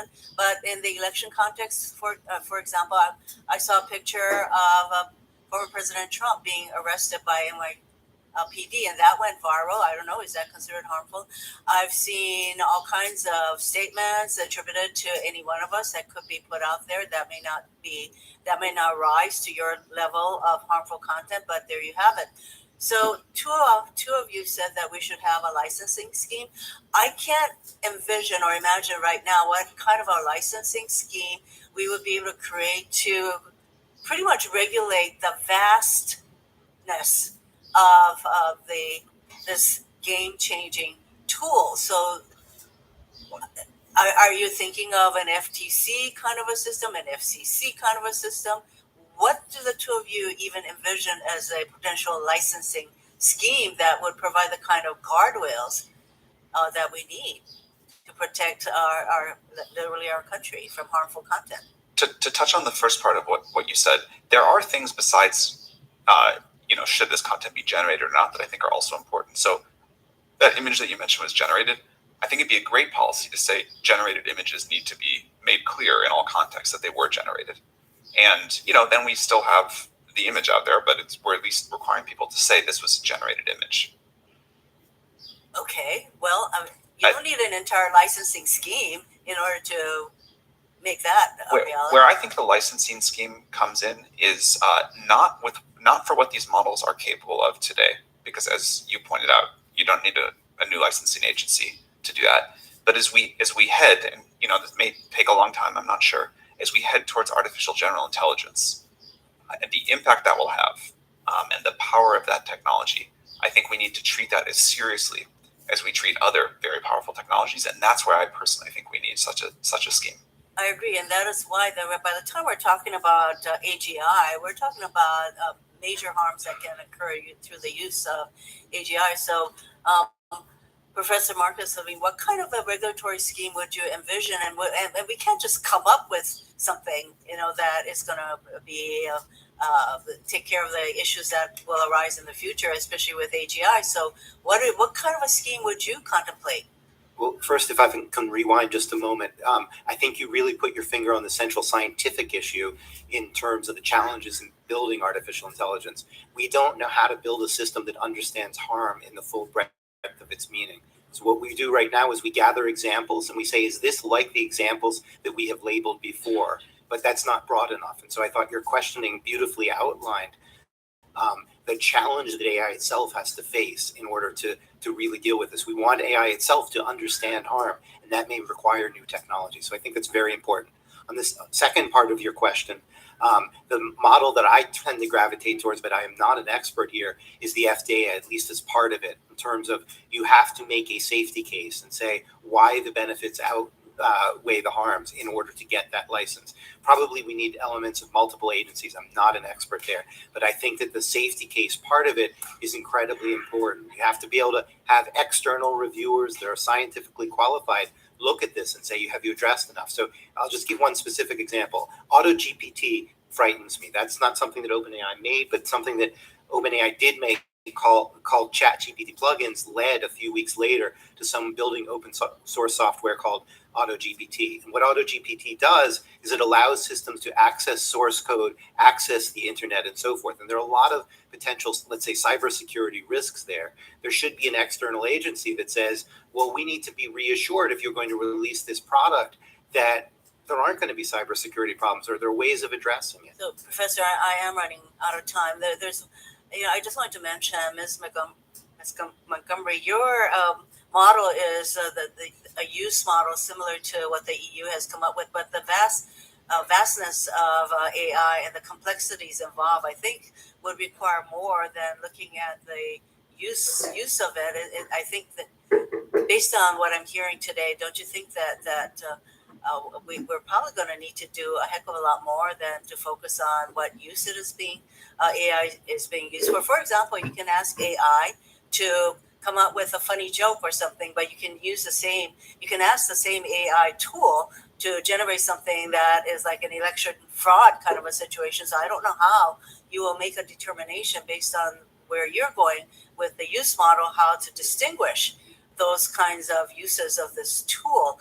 So I think that if we're going to go toward a licensing kind of a scheme, we're going to need to put a lot of thought into how we're going to come up with an appropriate scheme that is going to provide the kind of future reference that we need to put in place. So I thank all of you for coming in and providing further food for thought. Thank you, Mr. Chairman. Thanks very much, Senator Hirono. Senator Padilla. Thank you, Mr. Chairman. I appreciate the flexibility as I've been back and forth between this committee and Homeland Security Committee, where there's a hearing going on right now on the use of AI in government. So it's AI Day on the Hill, or at least in the Senate, apparently. Now, for folks watching at home, if you never thought about AI until the recent emergence of generative AI tools, the developments in this space may feel like they've just happened all of a sudden. But the fact of the matter is, Mr. Chair, is that they haven't. AI is not new, not for government, not for business, not for the public. In fact, the public uses AI all the time. And just for folks to be able to relate, I want to offer the example of anybody with a smartphone. Many features on your device leverage AI, including suggested replies, right, over text messaging or even to email, autocorrect features, including but not limited to spelling in our email and text applications. So I'm frankly excited to explore how we can facilitate positive AI innovation that benefits society while addressing some of the already known harms and biases that stem from the development and use of the tools today. Now, with language models becoming increasingly ubiquitous, I want to make sure that there's a focus on ensuring equitable treatment of diverse demographic groups. My understanding is that most research into evaluating and mitigating fairness harms has been concentrated on the English language, while non-English languages have received comparatively little attention or investment. And we've seen this problem before, and I'll tell you why I raised this. Social media companies, for example, have not adequately invested in content moderation tools and resources for their non-English in non-English language. And I share this not just out of concern for non-US based users, but so many US based users prefer a language other than English in their communication. So I'm deeply concerned about repeating social media's failure in AI tools and applications. Question, Mr. Altman and Ms. Montgomery, how are OpenAI and IBM ensuring language and cultural inclusivity that they're in their large large language models. And it's even an area of focus in the development of your products. So bias and equity in technology is a focus of ours and always has been. I think diversity in terms of the development of the tools, in terms of their deployment. So having diverse people that are actually training those tools, considering the downstream effects as well. We're also very cautious, very aware of the fact that we can't just be articulating and calling for these types of things without having the tools and the technology to test for bias and to apply governance across the life cycle of AI. So we were one of the first teams and companies to put toolkits on the market, deploy them, contribute them to open source that will do things like help to address, be the technical aspects in which we help to address issues like bias. Can you speak just for a second specifically to language inclusivity? Yeah, language. So we don't have a consumer platform, but we are very actively involved with ensuring that the technology we help to deploy in the large language models that we use in helping our clients to deploy technology is focused on and available in many languages. Thank you. Michelle? We think this is really important. One example is that we worked with the government of Iceland, which is a language with fewer speakers than many of the languages that are well represented on the internet, to ensure that their language was included in our model. And we've had many similar conversations, and I look forward to many similar partnerships with lower resource languages to get them into our models. GPT-4 is, unlike previous models of ours, which were good at English and not very good at other languages, now pretty good at a large number of languages. You can go pretty far down the list, ranked by number of speakers, and still get good performance. But for these very small languages, we're excited about custom partnerships to include that language into our model run. And the part of the question you asked about values and making sure that cultures are included, we're equally focused on that. Excited to work with people who have particular data sets and to work to collect a representative set of values from around the world to draw these wide bounds of what the system can do. I also appreciate what you said about the benefits of these systems and wanting to make sure we get those to as wide of a group as possible. I think these systems will have lots of positive impact on a lot of people, but in particular, historically underrepresented groups in technology, people who have not had as much access to technology around the world. This technology seems like it can be a big lift up. And I know my question was specific to language inclusivity, but that there's agreement on the broader commitment to diversity and inclusion. And I'll just give a couple more reasons why I think it's so critical. The largest actors in this space can afford the massive amount of data, the computing power, and they have the financial resources necessary to develop complex AI systems. But in this space, we haven't seen, from a workforce standpoint, the racial and gender diversity reflective of the United States of America. And we risk, if we're not thoughtful about it, contributing to the development of tools and approaches that only exacerbate the bias and inequities that exist in our society. So a lot of follow-up work to do there. In my time remaining, I do want to ask one more question. This committee and the public are right to pay attention to the emergence of generative AI. This technology has a different opportunity and risk profile than other AI tools. And these applications have felt very tangible for the public due to the nature of the user interface and the outputs that they produce. But I don't think we should lose sight of the broader AI ecosystem as we consider AI's broader impact on society, as well as the design of appropriate safeguards. So, Ms. Montgomery, in your testimony, as you noted, AI is not new. Can you highlight some of the different applications that the public and policymakers should also keep in mind as we consider possible regulations? Yeah, I think the generative AI systems that are available today are creating new issues that need to be studied. New issues around the potential to generate content that could be extremely misleading, deceptive, and the like. So those issues absolutely need to be studied.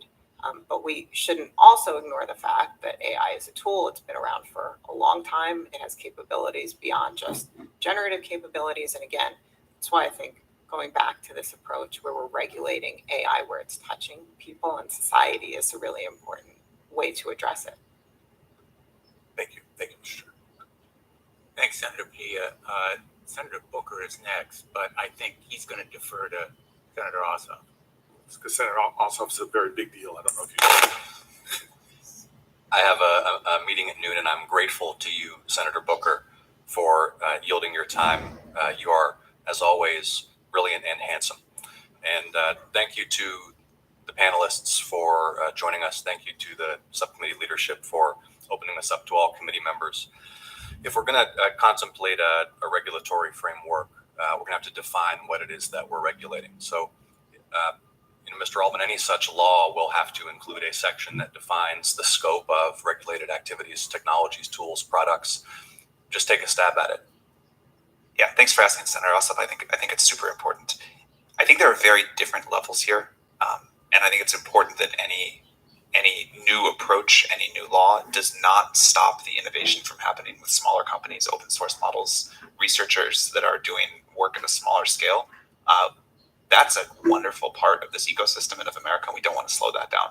There still may need to be some rules there, but I think we could draw a line at systems that need to be licensed in a very intense way.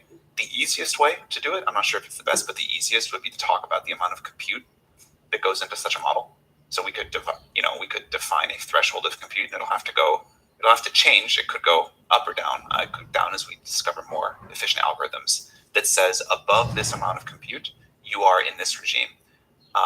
What I would prefer, it's harder to do, but I think more accurate, is to define some capability thresholds and say a model that can do things X, Y, and Z, up to you all to decide. That's now in this licensing regime, but models that are less capable, we don't want to stop our open source community.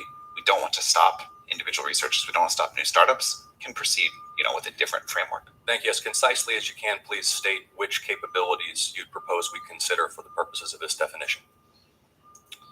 I would love, rather than to do that off the cuff, to follow up with your office with like a perhaps opine, understanding that you're just responding and you're not making law. All right. In the spirit of just opining, I think a model that can persuade, manipulate, influence a person's behavior or a person's beliefs, that would be a good threshold.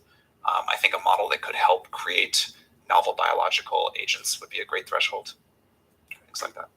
I want to talk about the predictive capabilities of the technology, and we're going to have to think about a lot of very complicated constitutional questions that arise from it. With massive data sets,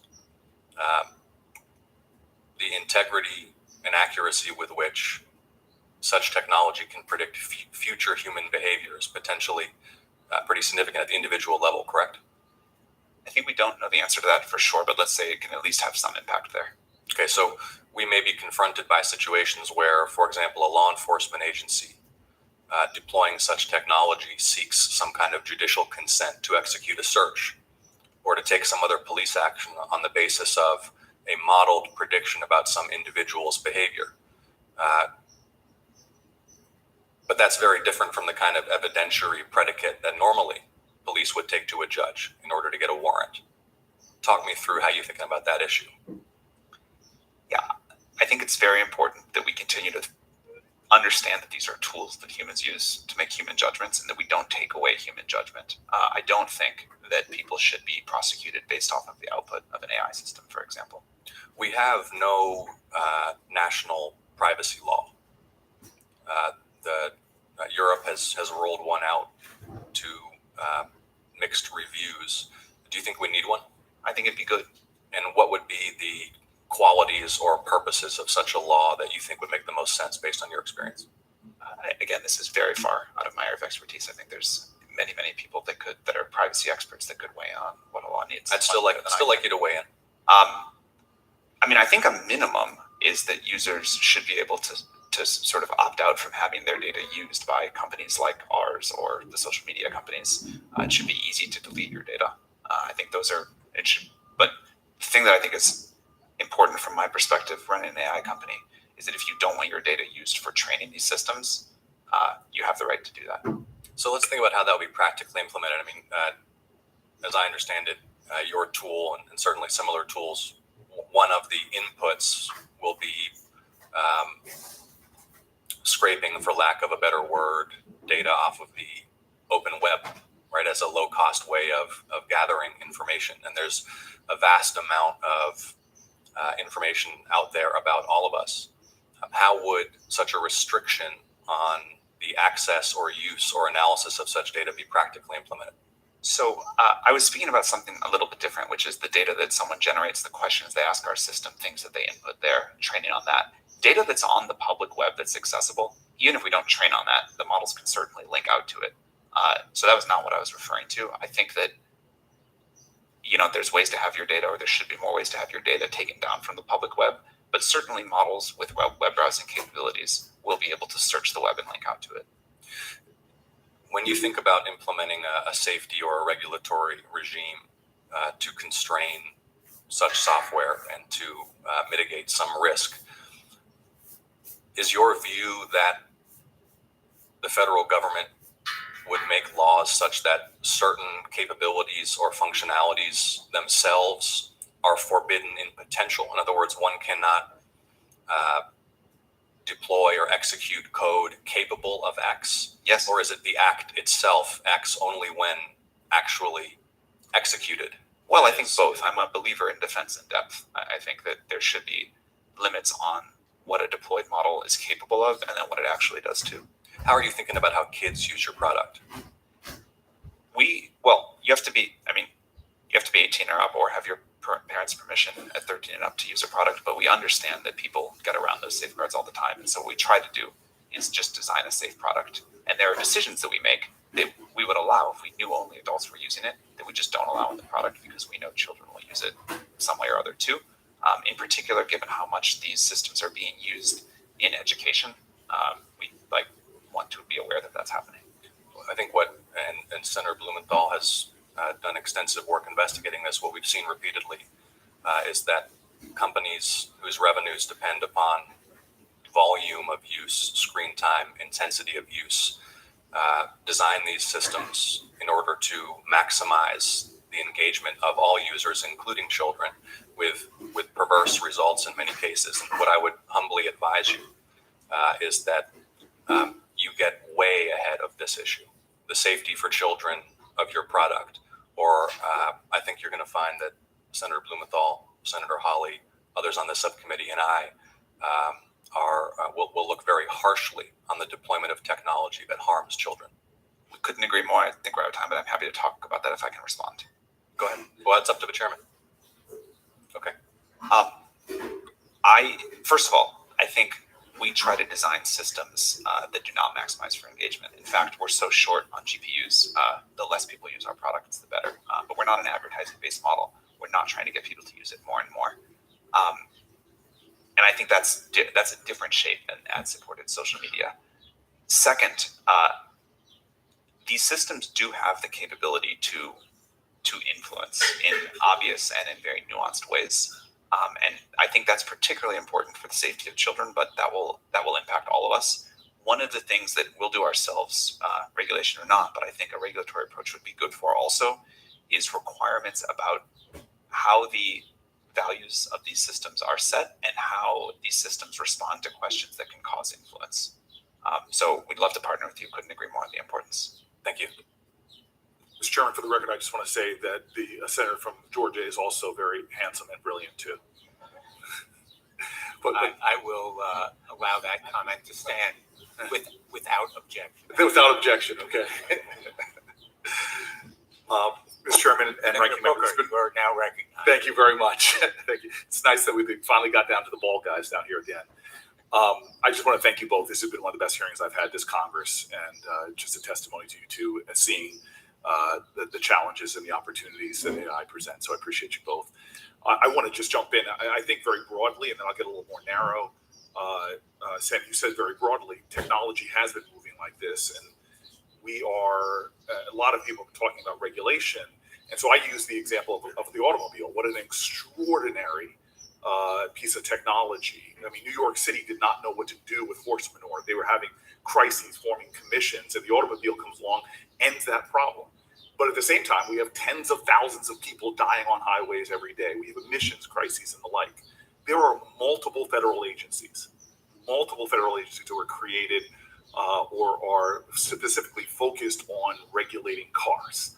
And so this idea that this equally transforming technology is coming, and for Congress to do nothing, which is not what anybody here is calling for, little or nothing, is obviously unacceptable. I really appreciate Senator Welch and I, who've been going back and forth during this hearing, and him and Bennett have a bill talking about trying to regulate in this space. Not doing so for social media has been, I think, very destructive and allowed a lot of things to go on that are really causing a lot of harm. And so the question is what kind of regulation? You all have spoken back to a lot of my colleagues. And I want to say, Ms. Montgomery, and I have to give full disclosure, I'm the child of two IBM parents. But you talked about defining the highest risk uses. We don't know all of them. We really don't. We can't see where this is going. Regulating at the point of risk, and you sort of called not for an agency. And I think when somebody else asks you to specify, because you don't want to slow things down, we should build on what we have in place.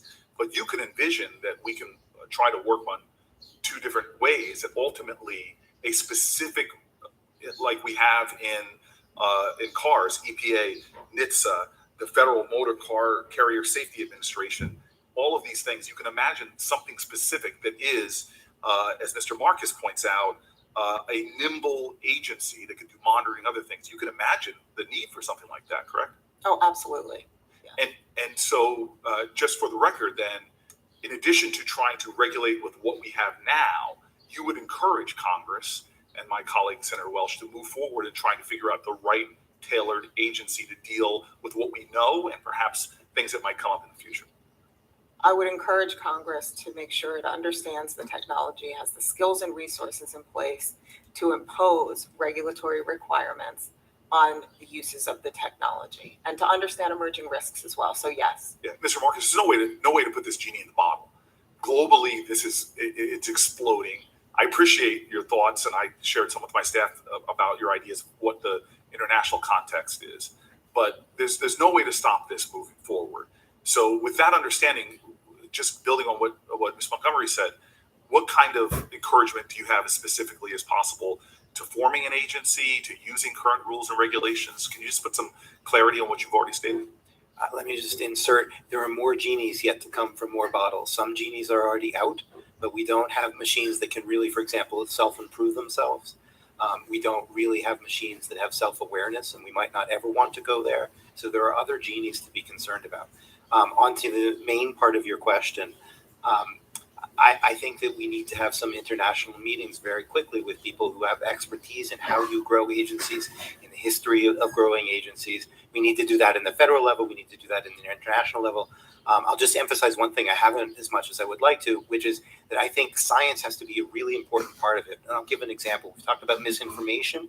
We don't really have the tools right now to detect and label misinformation with nutrition labels that we would like to. We have to build new technologies for that. We don't really have tools yet to detect a wide uptick in cybercrime, probably. We probably need new tools there. We need science to probably help us to figure out what we need to build and also what it is that we need to have transparency around. Well, understood. Sam, just go to you for the little bit of time I have left. Real quick, first of all, you're a bit of a unicorn when I sat down with you first. Could you explain why nonprofit? In other words, you're not looking necessarily, and you've even capped the VC people. Just really quickly, I want folks to understand that.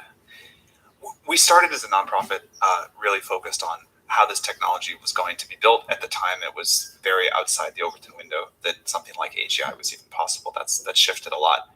We didn't know at the time how important scale was going to be, but we did know that we wanted to build this with humanity's best interest at heart, and a belief that this technology could, if it goes the way we want, if we can do some of those things Professor Marcus mentioned, really deeply transform the world. And we wanted to be as much of a force for getting to a positive. I'm going to interrupt you. I think that's all good. I hope more of that gets out on the record. The second part of my question as well, I found it fascinating. But are you ever going to, for a revenue model for return on your investors? Are you ever going to do ads or something like that? I wouldn't say never. I don't think, I think there may be people that we want to offer services to and there's no other model that works, but I really like having a subscription-based model. We have API developers pay us and we have ChatGPT. Okay, can I just jump real quickly? One of my biggest concerns about this space is what I've already seen in the space of Web 2, Web 3 is this massive corporate concentration. It is really terrifying to see how few companies now control and affect the lives of so many of us. And these companies are getting bigger and more powerful. And I see, OpenAI backed by Microsoft, Anthropic is backed by Google. Google has its own in-house product, BART. And so I'm really worried about that. And I'm wondering if Sam, you can give me a quick acknowledgement. Are you worried about the corporate concentration in this space and what effect it might have and the associated risks, perhaps, with market concentration in AI? And then, Mr. Marcus, can you answer that as well? I think there will be many people that develop models. What's happening on the open source community is amazing, but there will be a relatively small number of providers that can make models at the true leading edge. I think there is benefits and danger to that. Like, as we're talking about all of the dangers with AI, the fewer of us that you really have to keep a careful eye on the absolute leading edge of capabilities, there's benefits there. But I think there needs to be enough, and there will, because there's so much value that consumers have choice, that we have different ideas. Mr. Marcus, real quick.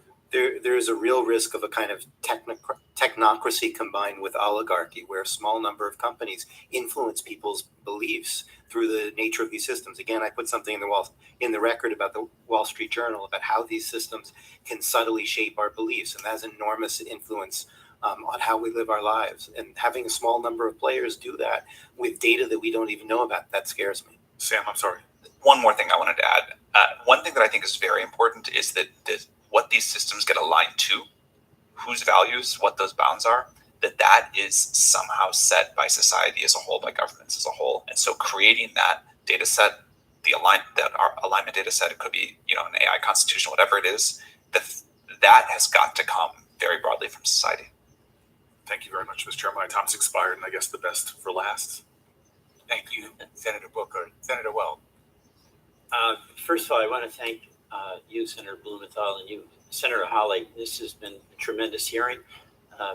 Senators are noted for their short attention spans, but I've sat through this entire hearing and enjoyed every minute of it. You do have one of our longer attention spans in the United States, to your great credit. Well, we've had good witnesses, and it's an incredibly important issue. And here's just, all the questions I have been asked, really, but here's a kind of a takeaway, and what I think is the major question that we're going to have to answer as a Congress. And number one, you're here because AI is this extraordinary new technology that everyone says can be transformative as much as the printing press. Number two, it's really unknown what's going to happen, but there's a big fear you've expressed, all of you, about what bad actors can do and will do if there's no rules of the road. Number three, as a member who served in the House and now in the Senate, I've come to the conclusion that it's impossible for Congress to keep up with the speed of technology. And there have been concerns expressed about social media and now about AI that relate to fundamental privacy rights, bias rights, intellectual property, the spread of disinformation, which in many ways for me is the biggest threat because that goes to the core of our capacity for self-governing. There's the economic transformation, which can be profound. There's safety concerns. And I've come to the conclusion that we absolutely have to have an agency. What its scope of engagement is has to be defined by us. But I believe that unless we have an agency that is going to address these questions from social media and AI, we really don't have much of a defense against the bad stuff. And the bad stuff will come. So last year, I introduced in the House side, and Senator Bennett didn't send us, it was the end of the year, Digital Commission Act, and we're going to be reintroducing that this year. And the two things that I want to ask, one, you've somewhat answered, because I think two of the three of you have said you think we do need an independent commission. You know, and Congress established an independent commission when railroads were running rampant over the interest of farmers, when Wall Street had no rules of the road, and we had the SEC. And I think we're at that point now. But what the commission does would have to be defined and circumscribed. But also, there's always a question about the use of regulatory authority and the recognition that it can be used for good. J.D. Vance actually mentioned that when we were considering his and Senator Brown's bill about railroads in that event in East Palestine, regulation for the public health. But there's also a legitimate concern about regulation getting in the way of things, being too cumbersome, and being a negative influence. So,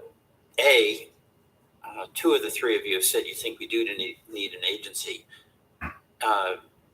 What are some of the perils of an agency that we would have to be mindful of in order to make certain that its goals of protecting many of those interests I just mentioned, privacy, bias, intellectual property, disinformation, would be the winners and not the losers? And I'll start with you, Mr. Altman. Thank you, Senator. One, I think America has got to continue to lead. This happened in America. I'm very proud that it happened in America. By the way, I think that's right. And that's why I'd be much more confident if we had our agency as opposed to got involved in international discussions. Ultimately, you want the rules of the road. But I think if we lead and get rules of the road that work for us, that is probably a more effective way to proceed. I personally believe there's a way to do both. And I think it is important to have the global view on this because this technology will impact Americans and all of us wherever it's developed. But I think we want America to lead. We want. So get to the perils issue, though, because I know. Well, that's one. I mean, that is a peril, which is you slow down American industry in such a way that China or somebody else makes faster progress. A second, and I think this can happen with the regulatory pressure should be on us, it should be on Google, it should be on the other small set of people in the lead the most. We don't want to slow down smaller startups. We don't want to slow down open source efforts. We still need them to comply with things. You can still cause great harm with a smaller model, but leaving the room and the space for new ideas and new companies and independent researchers to do their work and not putting a regulatory burden that say a company like us could handle but a smaller one couldn't. I think that's another peril, and it's clearly a way that regulation has gone. Mr. Marcus, or Professor Marcus. The other obvious peril is regulatory capture. If we make it appear as if we are doing something, but it's more like greenwashing and nothing really happens. We just keep out the little players because we put so much burden that only the big players can do it. So there are also those kinds of perils. I fully agree with everything that Mr. Altman said, and I would add that to the list. Ms. Montgomery? One of the things I would add to the list is the risk of not holding companies accountable for the harms that they're causing today, right? So we talk about misinformation in electoral systems. So no agency or no agency, we need to hold companies responsible today and accountable for the AI that they're deploying that disseminates misinformation on things like elections and where the risk. A regulatory agency would do a lot of the things that Senator Graham was talking about. You don't build a nuclear reactor without getting a license. You don't build an AI system without getting a license that gets tested independently. I think it's a great analogy. We need both pre-deployment and post-deployment. Okay. Thank you all very much. I yield back, Mr. Chairman. Thanks, Senator Wells. Let me ask a few more questions. You've all been very, very patient, and the turnout today, which is beyond our subcommittee, I think reflects both your value in what you're contributing as well as the interest in this topic. There are a number of subjects that we haven't covered at all, but one was just alluded to by Professor Marcus, which is the monopolization danger, the dominance of markets that excludes new competition and thereby inhibits or prevents innovation and invention, which we have seen in social media, as well as some of the old industries, airlines, automobiles, and others where consolidation has narrowed competition. And so I think we need to focus on kind of an old area of antitrust, which dates more than a century.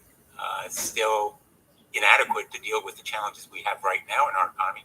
And certainly, we need to be mindful of the way that rules can enable the big guys to get bigger and exclude innovation and competition, and responsible good guys, such as are represented in this industry right now. We haven't dealt with national security. There are huge implications for national security. I would tell you, as a member of the Armed Services Committee, classified briefings on this issue have abounded, and the threats that are posed by some of our adversaries. China has been mentioned here, but the sources of threats to this nation in this space are very real and urgent. We're not going to deal with them today, but we do need to deal with them, and we will, hopefully, in this committee. And then on the issue of a new agency, you know, I've been doing this stuff for a while. I was Attorney General of Connecticut for 20 years. I was a federal prosecutor, the U.S. Attorney. Most of my career has been in enforcement. And I will tell you something, you can create 10 new agencies, but if you don't give them the resources, and I'm talking not just about dollars, I'm talking about scientific expertise, you guys will run circles around. And it isn't just the models or the generative AI that will run circles around them, but it is the scientists in your company. For every success story in government regulation, you can think of 5 failures. That's true of the FDA. It's true of the IAEA. It's true of the SEC. It's true of the whole alphabet list of government agencies. And I hope our experience here will be different. But the Pandora's box requires more than just the words or the concepts, licensing, new agency. There's some real hard decision making, as Ms. Montgomery has alluded to, about how to frame the rules to fit the risks. First, do no harm. Make it effective. Make it enforceable. Make it real. I think we need to grapple with the hard questions here that, you know, frankly, this initial hearing, I think, has raised very successfully, but not answered. And I thank our colleagues who have participated and made these very creative suggestions. I'm very interested in enforcement. I, literally 15 years ago, I think, advocated abolishing Section 230. What's old is new again. Now people are talking about abolishing Section 230. Back then, it was considered completely unrealistic. But enforcement really does matter. I want to ask Mr. Altman, because of the privacy issue, and you suggested that you have an interest in protecting the privacy of the data that may come to you or be available. What specific steps do you take to protect privacy? One is that we don't train on any data submitted to our API. So if you're a business customer of ours and submit data, we don't train on it at all. We do retain it for 30 days solely for the purpose of trust and safety enforcement, but that's different than training on it. If you use ChatGPT, you can opt out of us training on your data. You can also delete your conversation history or your whole account. Ms. Montgomery, I know you don't deal directly with consumers, but do you take steps to protect privacy as well? Absolutely. We even filter our large language models for content that includes personal information that may have been pulled from public data sets as well. So we apply additional level of filtering. Professor Marcus, you made reference to self-awareness, self-learning. Already we're talking about the potential for jailbreaks How soon do you think that new kind of generative AI will be usable, will be practical? New AI that is self-aware and so forth? Where, Yes. I mean, I have no idea on that one. I think we don't understand what self-awareness is, and so it's hard to put a date on it. In terms of self-improvement, there's some modest self-improvement in current systems, but one could imagine a lot more, and that could happen in 2 years. It could happen in 20 years.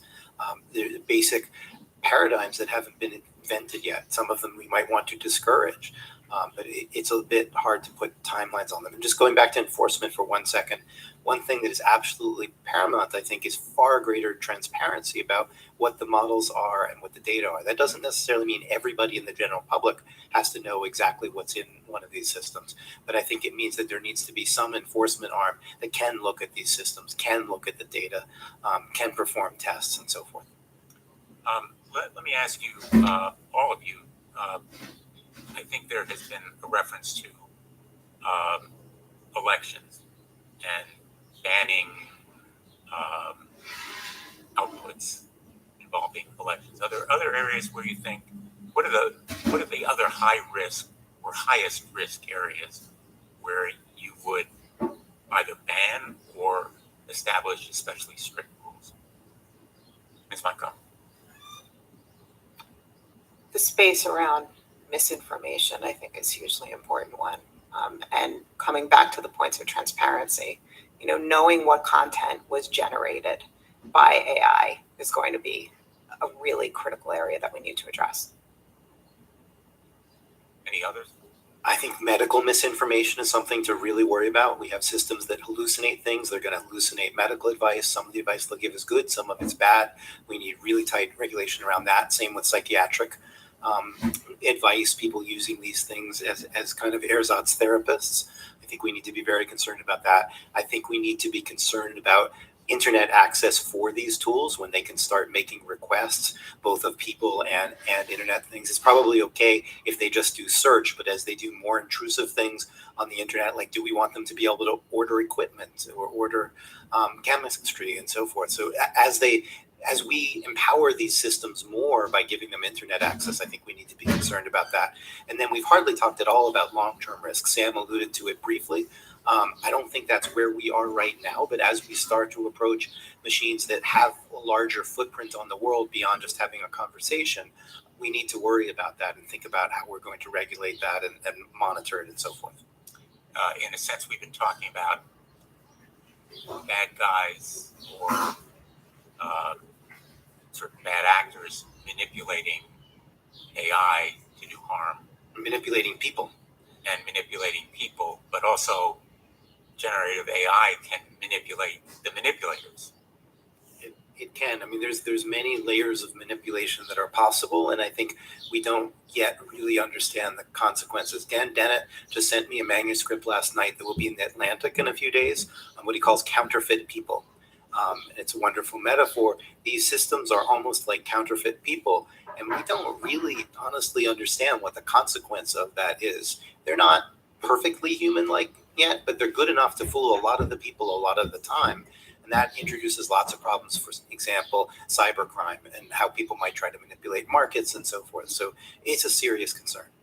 In my opening, I suggested 3 principles: transparency, accountability, and limits on use. Would you agree that those are a good starting point? 100%. And as you also mentioned, the industry shouldn't wait for Congress. It's what we're doing here at IBM. There's no reason that absolutely wait for Congress. Yeah. Professor Marcus. I think those 3 would be a great start. I mean, there are things like the White House Bill of Rights, for example, that show, I think, a large consensus, the UNESCO guidelines and so forth, show a large consensus around what it is we need. And the real question is definitely now, how are we going to put some teeth in it, try to make these things actually enforced? So, for example, we don't have transparency yet. We all know we want it, but we're not doing enough to enforce it. Mr. Altman? I certainly agree that those are important points. I would add that, and Professor Marcus touched on this, I would add that as we spend most of the time today on current risks, and I think that's appropriate, and I'm very glad we have done it. as these systems do become more capable, and I'm not sure how far away that is, but maybe not super far. I think it's important that we also spend time talking about how we're going to confront those challenges. Having talked to you privately, You know how much I care. I agree that you care deeply and intensely, but also that prospect of increased danger or risk resulting from even more complex and capable AI mechanisms certainly may be closer than a lot of people appreciate. Let me just add for the record that I'm sitting next to Sam, closer than I've ever sat to him except once before in my life. And that his sincerity in talking about those fears is very apparent physically in a way that it just doesn't communicate on the television screen. Thank you. Communicates from here. Thank you. Senator Hawley. Thank you again, Mr. Chairman, for a great hearing. Thanks to the witnesses. So I've been keeping a little list here of the potential downsides or harms, risks of generative AI, even in its current form. Let's just run through it. Loss of jobs. And this isn't speculative. I think your company, Ms. Montgomery, has announced that it's potentially laying off 7,800 people, a third of your non-consumer facing workforce because of AI. So loss of jobs, invasion of privacy, personal privacy, on a scale we've never before seen.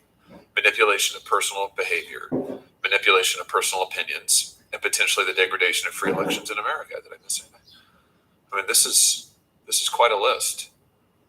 I noticed that an eclectic group of about 1,000 technology and AI leaders, everybody from Andrew Yang to Elon Musk, recently called for a 6-month moratorium on any further AI development.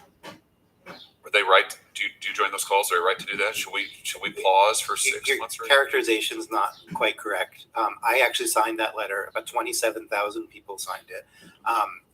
It did not call for a ban on all AI research. It only called, nor on all AI, but only on a very specific thing, which would be systems like GPT-5.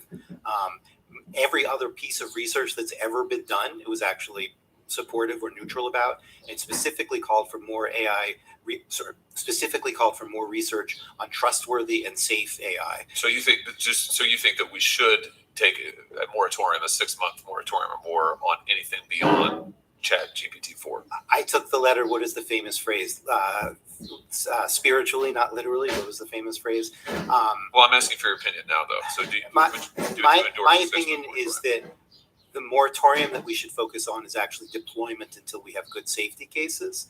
I don't know that we need to pause that particular project, but I do think its emphasis on focusing more on AI safety, on trustworthy, reliable AI is exactly right. Deployment means not making it available to the public? Yeah, so my concern is about things that are deployed at a scale of, let's say, 100 million people without any external review. I think that we should think very carefully about doing that. What about you, Mr. Ullman? Do you agree with that? Would you pause any further development for 6 months or longer?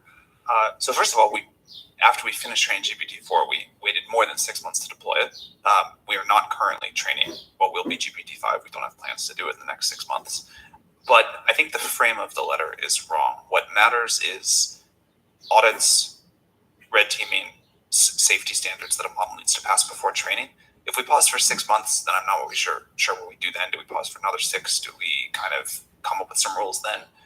The standards that we have developed and that we've used for GPT-4 deployment, we want to build on those, but we think that's the right direction, not a calendar clock pause. There may be times, I expect there will be times when we find something that we don't understand and we really do need to take a pause, but we don't see that yet. Never mind all the benefits. You don't see what yet? You're comfortable with all of the potential ramifications from the current existing technology? I'm sorry, we don't see the reasons to not train a new one. For deploying, as I mentioned, I think there's all sorts of risky behavior and there's limits we put. We have to pull things back sometimes, add new ones. I mean, we don't see something that would stop us from training the next model, where we'd be so worried that we'd create something dangerous, even in that process, let alone the deployment. But that may happen. What about you, Ms. Montgomery? I think we need to use the time to prioritize ethics and responsible technology as opposed to pausing development.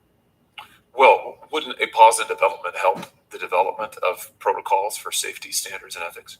I'm not sure how practical it is to pause, but we absolutely should be prioritizing safety protocols. Okay, the point about practicality leads me to this. I'm interested in this talk about an agency and maybe that would work.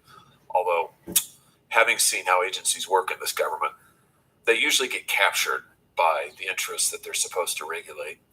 They usually get controlled by the people who they're supposed to be watching. I mean, that's just been our history for 100 years. Maybe this agency would be different. I have a little different idea. Why don't we just let people sue you? Why don't we just make you liable in court? We can do that. We know how to do that. We can pass a statute. We can create a federal right of action that will allow private individuals who are harmed by this technology to get into court and to bring evidence into court. And it can be anybody. I mean, you want to talk about crowdsourcing. We'll just open the courthouse doors. We'll define a broad right of action, private right of action, private citizens, be class actions. We'll just open it up. We'll allow people to go into court. We'll allow them to present evidence. They say that they were harmed by, they were given medical misinformation. They were given election misinformation, whatever. Why not do that, Mr. Altman? I mean, please forgive my ignorance. Can't people sue us?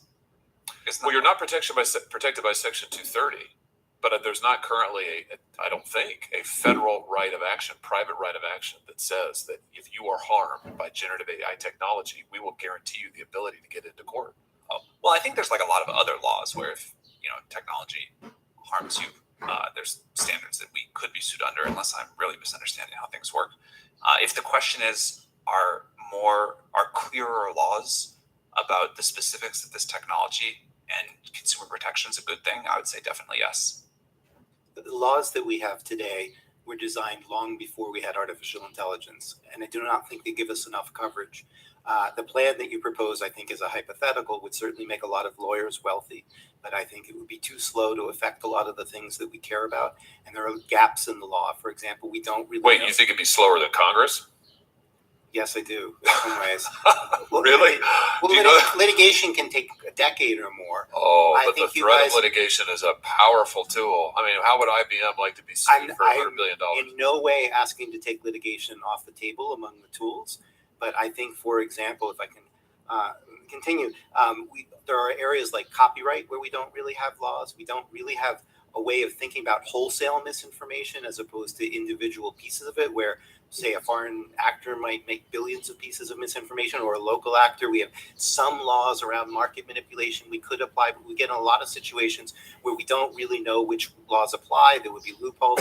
The system is really not thought through. In fact, we don't even know that 230 does or does not apply here, as far as I know. I think that that's something a lot of people speculated about this afternoon, but it's not solid. Well, we could fix that. Well, the question is how. Oh, easy. It would be easy for us to say that Section 230 doesn't apply to generative AI. Ms. Montgomery, I'll give you the last word. Important start. Just on the point of Ms. Montgomery, a duty of care, which I think fits the idea of the private right of action. No, that's exactly right. And also, AI is not a shield, right? So if a company discriminates in granting credit, for example, or in the hiring process, by virtue of the fact that they relied too significantly on an AI tool, they're responsible for that today, regardless of whether they used a tool or a human to make that decision. I'm going to turn to Senator Booker for some final questions, but I just want to make a quick point here on the issue of the moratorium. I think we need to be careful. The world won't wait. The rest of the global scientific community isn't going to pause. We have adversaries that are moving ahead, and sticking our head in the sand is not the answer. Safeguards and protections, yes, but a flat stop sign, sticking our head in the sand, I would be very, very worried about. Without militating for any sort of pause, I would just again emphasize there is a difference between research, which surely we need to do to keep pace with our foreign rivals, and deployment at really massive scale. You could deploy things at the scale of 1 million people or 10 million people, but not 100 million people or 1 billion people. And if there are risks, you might find them out sooner and be able to close the barn doors before the horses leave rather than after. Senator Booker. Yeah, there will be no pause. I mean, there's no enforcement body to force a pause. It's just not going to happen. It's nice to call for it for any just reasons or whatsoever, but forgive me for sounding skeptical. Nobody's pausing. This thing is racing. I would agree. I don't think it's a realistic thing in the world. The reason I personally signed the letter was to call attention to how serious the problems were and to emphasize spending more of our efforts on trustworthy and safe AI rather than just making a bigger version of something we already know to be unreliable. Yeah. So I'm a futurist. I love exciting about the future, and I guess there's a famous question: if you couldn't control your race, your gender, where you would land on the planet Earth, at what time in humanity would you want to be born? Everyone would say right now. It's still the best time to be alive because of technology, innovation, and everything. And I'm excited about what the future holds. But the destructiveness that I've also seen as a person that's seen the transformative technologies of a lot of the technologies of the last 25 years is what really concerns me. And one of the things, especially with companies that are designed to want to keep my attention on screens, and I'm not just talking about new media. 24-hour cable news is a great example of people that want to keep your eyes on screens. I have a lot of concerns about the corporate intention. And Sam, this is again why I find your story so fascinating to me and your values that I believe in from our conversations so compelling to me. But absent that, I really want to just explore what happens when these companies that are already controlling so much of our lives. A lot has been written about the FANG companies.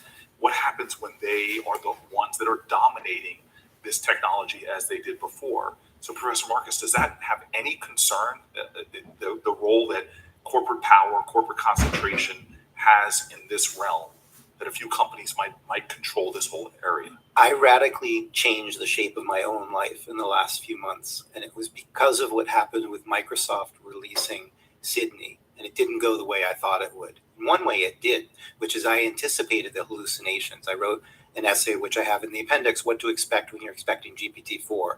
And I said that it would still be a good tool for misinformation, that it would still have trouble with physical reasoning, psychological reasoning, that it would hallucinate. And then along came Sydney, and the initial press reports were quite favorable. And then there was the famous article by Kevin Roose in which it recommended he get a divorce. And I had seen Tay and I had seen Galactica from Meta, and those had been pulled after they had problems. And Sydney clearly had problems. What I would have done had I run Microsoft, which clearly I do not, would have been to temporarily withdraw it from the market. And they didn't. And that was a wake-up call to me and a reminder that even if you have a company like OpenAI that is a nonprofit, and Sam's values, I think, have become clear today, other people can buy those companies and do what they like with them. And maybe we have a stable set of actors now, but the amount of power that these systems have to shape our views and our lives is really, really significant. And that doesn't even get into the risks that someone might repurpose them deliberately for all kinds of bad purposes. And so in the middle of February, I stopped writing much about technical issues in AI, which is most of what I've written about for the last decade, and said, I need to work on policy. This is frightening. And Sam, I want to give you an opportunity. It's my sort of last question or so. Don't you have concerns about? I mean, I graduated from Stanford. I know so many of the players in the Valley, from VC folks, angel folks, to a lot of founders of companies that we all know.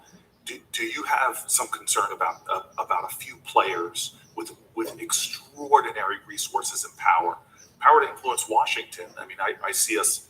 I'm a big believer in the free market, but the reason why I walk into a bodega and a Twinkie is cheaper than an apple, or a Happy Meal costs less than a bucket of salad, is because of the way the government tips the scales to pick winners and losers. So the free market is not what it should be when you have large corporate power that can even influence the game here. Do you have some concerns about that in this next era of technological innovation? Yeah, I mean, again, that's so much of why we started OpenAI. We have huge concerns about that. I think it's important to democratize the inputs to these systems, the values that we're going to align to. And I think it's also important to give people wide use of these tools. When we started the API strategy, which is a big part of how we make our systems available for anyone to use, there was a huge amount of skepticism over that, and it does come with challenges, that's for sure. But we think putting this in the hands of a lot of people and not in the hands of a few companies is really quite important. And we are seeing the resultant innovation boom from that. But it is absolutely true that the number of companies that can train the true frontier models is going to be small just because of the resources required. And so I think there needs to be incredible scrutiny on us and our competitors. I think there is a rich and exciting industry happening of incredibly good research and new startups that are not just using our models, but creating their own. And I think it's important to make sure that whatever regulatory stuff happens, whatever new agencies may or may not happen, we preserve that fire, because that's critical. I'm a big believer in the democratizing potential of technology, but I've seen the promise of that fail time and time again, where people said, oh, this is going to have a big democratizing force. My team works on a lot of issues about the reinforcing of bias through algorithms, the failure to advertise certain opportunities in certain zip codes. But you seem to be saying, and I heard this with Web3, that this is going to be DeFi, decentralized finance, all these things are going to happen. But this seems to be not even to offer that promise, because the people who are designing these, it takes so much power, energy, resources. Are you saying that my dreams of technology, further democratizing opportunity and more, are possible within a technology that is ultimately, I think, going to be very centralized to a few players who already control so much?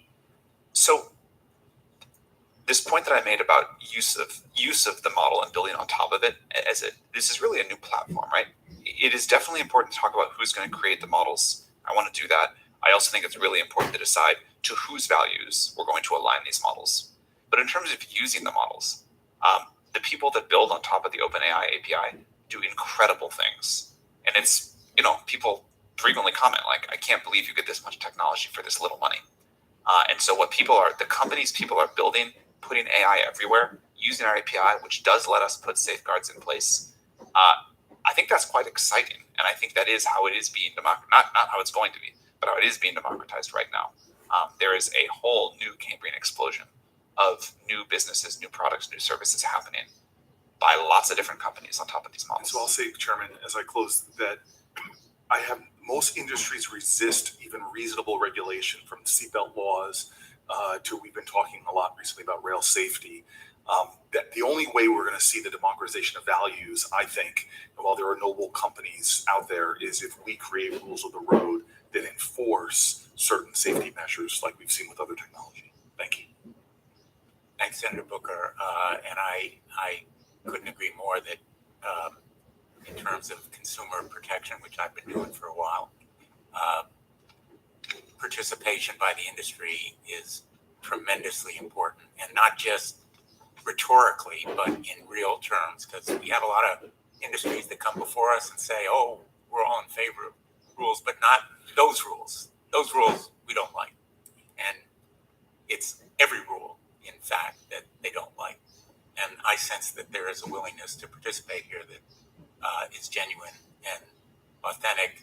I thought about asking ChatGPT to do a new version of Don't Stop Thinking About Tomorrow, because that's what we need to be doing here. And as Senator Hawley has pointed out, Congress doesn't always move at the pace of technology, and that may be a reason why we need a new agency, but we also need to recognize the rest of the world is going to be moving as well. And you've been enormously helpful in focusing us and illuminating some of these questions, and performed a great service by being here today. So thank you to every one of our witnesses. And I'm going to close the hearing, leave the record open for 1 week. In case anyone wants to submit anything, I encourage any of you who have either manuscripts that are going to be published or observations from your companies to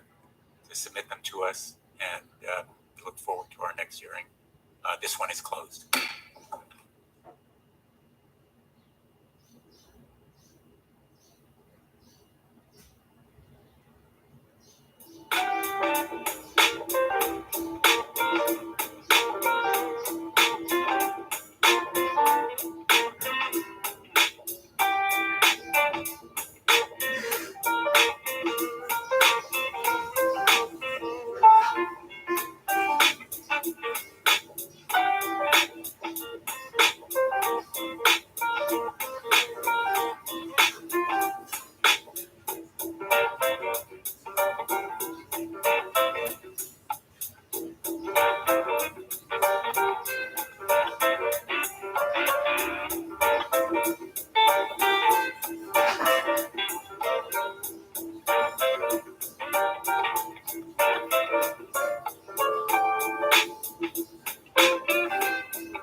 raising billions to pay for special interest tax breaks for the wealthy that are now projected to cost 3 times that amount.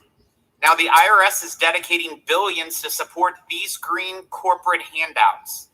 And it's clear Democrats are all about subsidizing the low emission lifestyles of the wealthy. It's not only new audits Americans have to worry about. The Inflation Reduction Act includes new reporting requirements for any Venmo or PayPal transaction over $600. Is it really a top priority for tax collectors to know whether someone is selling a used couch or unused concert tickets or paying for their neighbor's kid to mow the lawn? This gives your agency too much power and in effect creates a surveillance network that will invade Americans' privacy and squeeze them out of more of their hard-earned dollars. The IRS has a lot of work to do to repair the trust it has broken with the public over the last decade. I hope we can begin the conversation to do that in today's hearing. And I'm pleased to recognize the gentleman from Massachusetts, Ranking Member Neal, for his opening statement. Thank you, Mr. Chairman. And I want to welcome to the Committee on Ways and Means Commissioner Werfel. Certainly is an honor to have you here today, and we look forward to working with you as you start your time as the Commissioner. So let's start by saluting the dedicated workers of the Internal Revenue Service. It's their commitment to taxpayers that has allowed for the Inflation Reduction Act to make such quick headway. Many members on the other side of the aisle in their constituencies are already taking advantage of the Inflation Reduction Act in terms of investments as they relate to the tax credits. Your testimony this morning or this afternoon comes at an important time for the IRS. Democratic multi-year investment in the Internal Revenue Service has already unlocked a new era of service for America's taxpayers. This filing season alone, Americans experienced a historic level of customer assistance and support. 2 million more calls were answered through live assistance. Wait times were drastically decreased. New digital tools were introduced, and in-person services at taxpayer assistance centers were expanded. Modernizing the IRS should have been a bipartisan undertaking. Its systems needed to be remodeled, and we are appreciative of the fact that it appears as though the much-needed headway is now underway. Updates to technology infrastructure will pay dividends for the American taxpayers for decades to come. It still is the old adage, people at the bottom shouldn't be paying for more than they ordinarily would because people at the top are able to escape their fair share. The Inflation Reduction Act also reverses decades of Republican targeted cuts to the IRS, taking action to close the tax gap and eliminate our two-tiered tax system. Far too long, the wealthy and the well-connected have been able to get away with not paying their share at the expense of everyday Americans. Interesting to note that the compliance rate for those who pay taxes through withholding is in the high 90 percentiles. The IRS recently released strategic operating plans.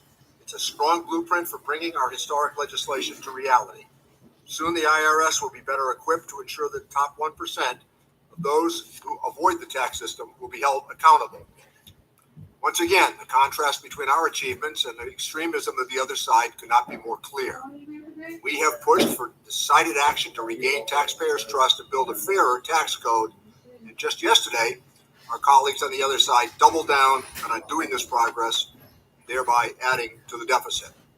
While we are looking out for workers and their families, they apparently were looking out for their own, costing taxpayers $100 billion. That is sadly not the limit of that extremism. They have advocated for legislation that would abolish the IRS in favor of a 30% national sales tax. I served on this committee when members on the other side did precisely that. Republicans would raise the cost of groceries, gas, medicine, childcare, just about all aspects of life for the middle class, while extending the unfunded tax cuts for the wealthy and well-connected. That would create more harm than good. So I look forward to working with you as we continue to implement the Inflation Reduction Act and deliver on our shared commitment to a tax system that works for all members of the American family. Thank you, Commissioner. Thank you, Mr. Chairman. Thank you, Ranking Member Neal. Today's sole witness is the very new Commissioner of the Internal Revenue Service, Mr. Daniel Werfel. The committee has received your written statement, and it will be made part of the formal hearing record today. Commissioner Werfel, you can begin when you're ready. Thank you. Chairman Smith, Ranking Member Neal, and members of the committee, thank you for the opportunity to testify on the filing season and the IRS budget. I'm pleased to report the IRS provided substantially better service to taxpayers during the 2023 filing season. We delivered a strong tax season for the nation, the best in several years. IRS employees were able to make substantial improvements this tax season because of funding Congress provided through the Inflation Reduction Act. This funding made a difference. It allowed us to hire more than 5,000 phone assisters, which led to a phone level of service averaging 85% during the filing season. The average wait time on the phone was 3 minutes. This is a major improvement from last year when service levels were under 16% and wait times averaged 28 minutes. Perhaps most telling was this. IRS employees answered 7 million calls to help taxpayers. That's 2.7 million more than last year. Improvements were seen in other areas. We increased face-to-face visits at our taxpayer assistance centers to 523,000, up about 30% from the year before. And we expanded digital scanning efforts to speed up the processing of paper returns. Providing a better filing season experience this year was an important step, but more work remains. The long-term funding gives us a unique opportunity to transform our agency over the next decade. Historically, the IRS received funding that allowed our staffing and operations to keep pace with the size of the U.S. population. In 2010, that changed. Cuts in annual funding caused IRS staffing levels to decline by nearly 17% to less than 80,000 full-time employees by 2022. While the IRS shrank, the U.S. population grew by more than 7%, reaching 334 million. These reductions caught up with us. You could see that in the poor taxpayer service levels in previous years, including last year. We were able to improve this filing season by shifting Inflation Reduction Act funds over to our day-to-day operations. If we continue using IRA funds this way, focused on short-term operations rather than long-term systemic improvements, we will not be able to transform the taxpayer experience, modernize outdated IRS technology, and deliver more effective enforcement of the tax laws as the IRA envisioned.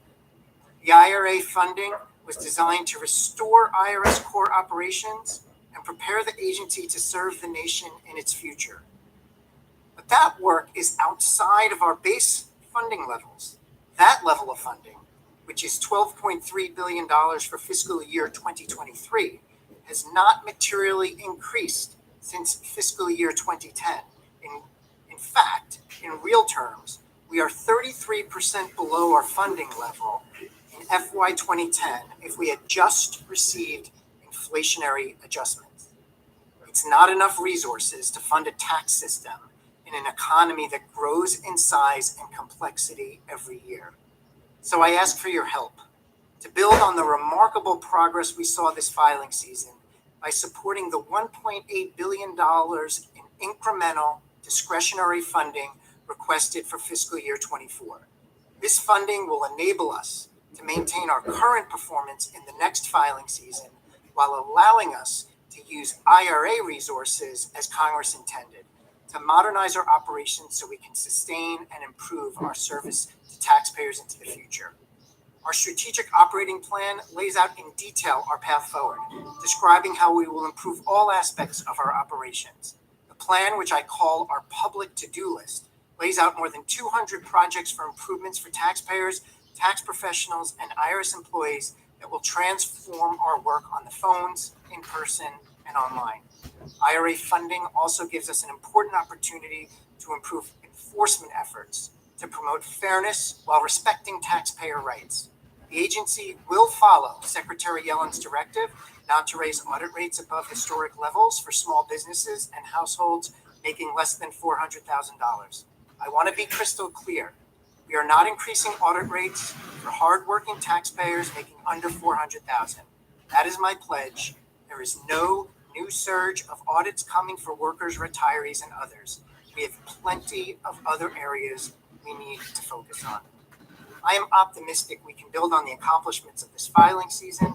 The question is not whether the IRS can improve taxpayer services. This year, we proved that dramatic improvement is possible. The question is whether we continue to improve. Chair.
Smith, Ranking Member Neal, and members of the committee, that concludes my statement. I would be happy to take your questions. Thank you, Commissioner. We'll now proceed to the question and answer session, and I will begin. Nearly 2 years since a massive leak of confidential taxpayer information was published by ProPublica, the American people are still without answers from the Biden administration on who is responsible and how this could have occurred. This leak happened at the same time the administration was pushing for higher taxes on the same taxpayers who had their information disclosed. Given this terrible breach of trust at the IRS, what has the agency done in the last 2 years to secure its systems to prevent something like this from happening again? Mr. Chairman, data security is essential to everything we do. For the whole system to work, taxpayers have to have trust in our abilities here. And as I roll up my sleeves on the job, I'm taking numerous steps to assess our current capacities and our current gaps. And I have to tell you, there are areas that I have been impressed with. We successfully defend more than 1 billion cyber attacks a year. And I've looked into our employee training. It's very robust, including what are the consequences of failure to secure our data. But as you mentioned, there are areas we need to improve. And I would point to TIGTA and GAO have a series of recommendations for how to strengthen our overall data security process, in particular with respect to our IT.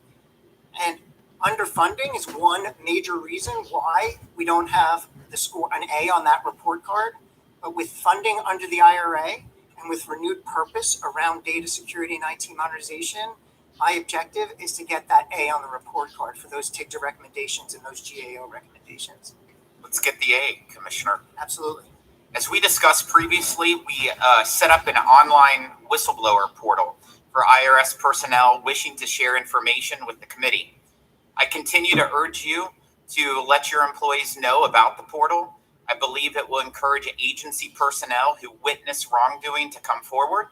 And just this last week, we received outreach from an IRS whistleblower requesting the committee look into concerns the individual has about allegations of misconduct. So can you commit that there will be no retaliation against that whistleblower? Mr. Chairman, while I can't comment on a specific case, I can say without any hesitation, there will be no retaliation for anyone making an allegation or a call to a whistleblower hotline. Thank you, Commissioner. The Biden administration first asked for $80 billion to hire 87,000 new employees. The administration later claimed it would be hiring to replace retirements, and it would not be adding 87,000 additional employees.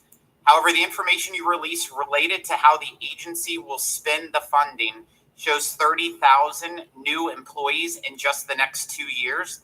At that rate, you will surpass 87,000 over 10 years.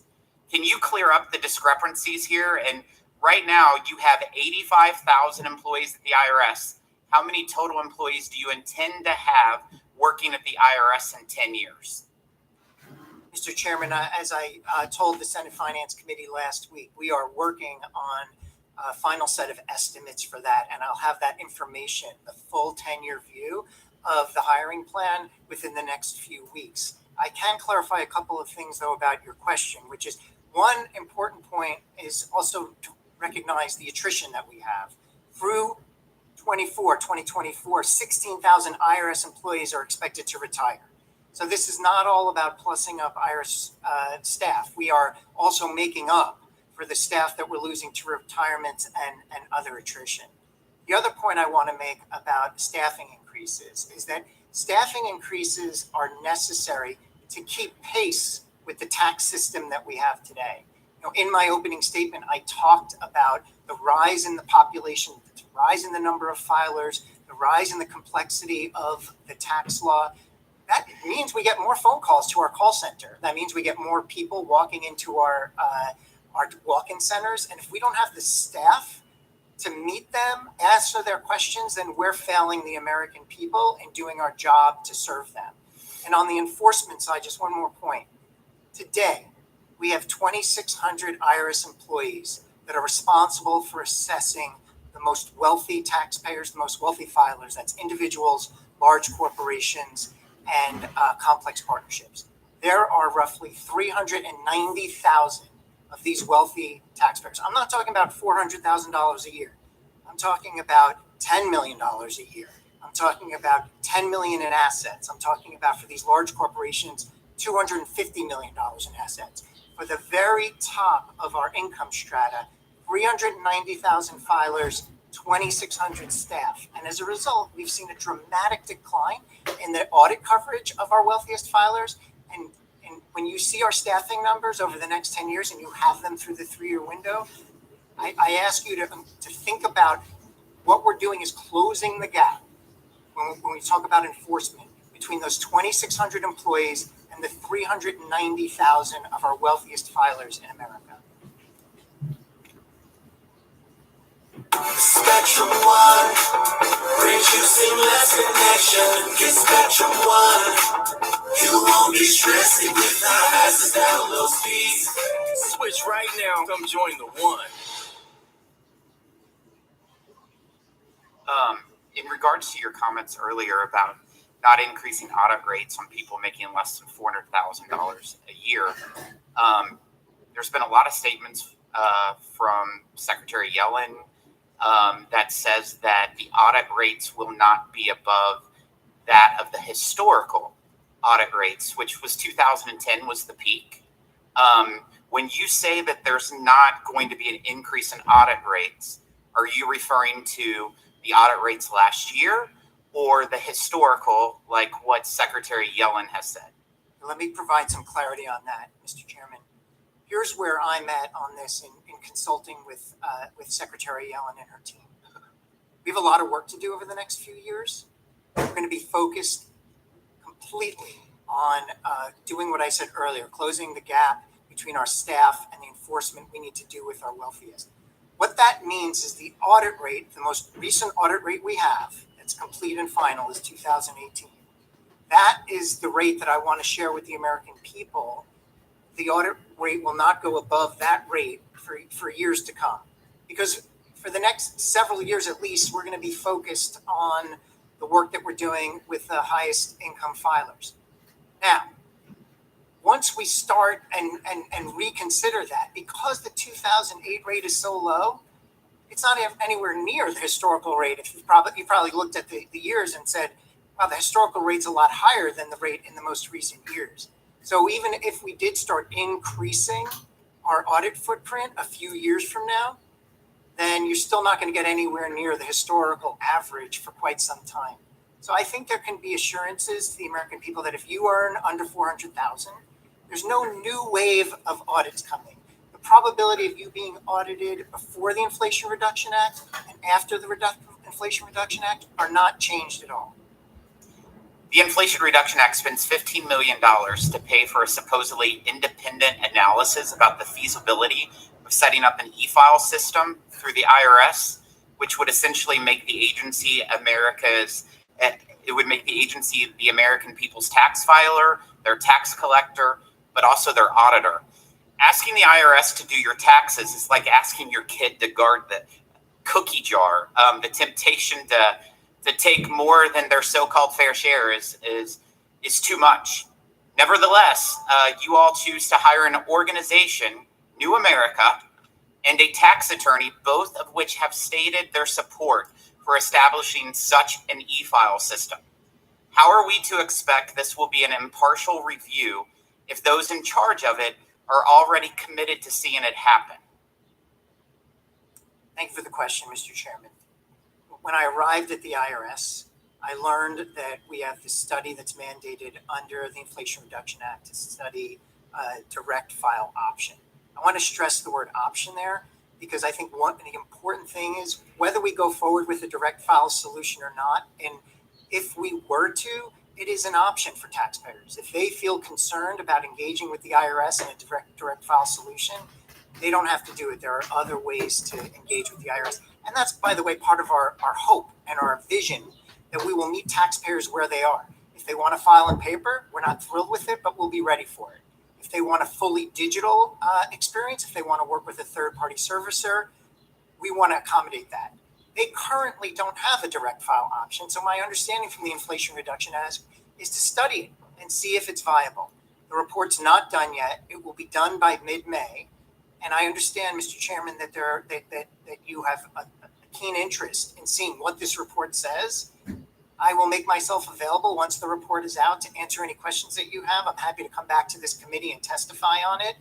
I just think it would be premature to get into the details of the study before it's finalized. You know, our committee has learned that a different organization, MITRE, that occasionally does work for the IRS, conducted a study around taxpayer opinions about an IRS e-file system. Among their findings, most working class Americans who file simple tax returns do not want an IRS system. And the plan is only popular in cases where the IRS could pull off handling complex tax returns and providing state returns, basically adding a tax preparation software company inside the IRS. A lack of trust in government was one of the main reasons taxpayers would oppose an IRS system. And without objection, I'll be submitting the MITRE study for the record. It's ordered. Commissioner Werfel, why wasn't the IRS transparent with the American people about this study? Well, I want to make clear, Mr. Chairman, the IRS didn't ask for this study. We didn't commission the study. Often you have companies, nonprofits, academics on their own writing white papers, writing studies that the IRS didn't ask for. But if they send it to us, then we absolutely will look at it, in particular if it's credible, and MITRE is a very credible organization. And we have received the study from MITRE, and we were under the impression that it was going to be made public so that there wasn't a need to immediately report it out. But there was no intention of holding anything back here. People send us studies, we review them, and we will incorporate the findings from the MITRE study into our final study. I now recognize the ranking member for questions.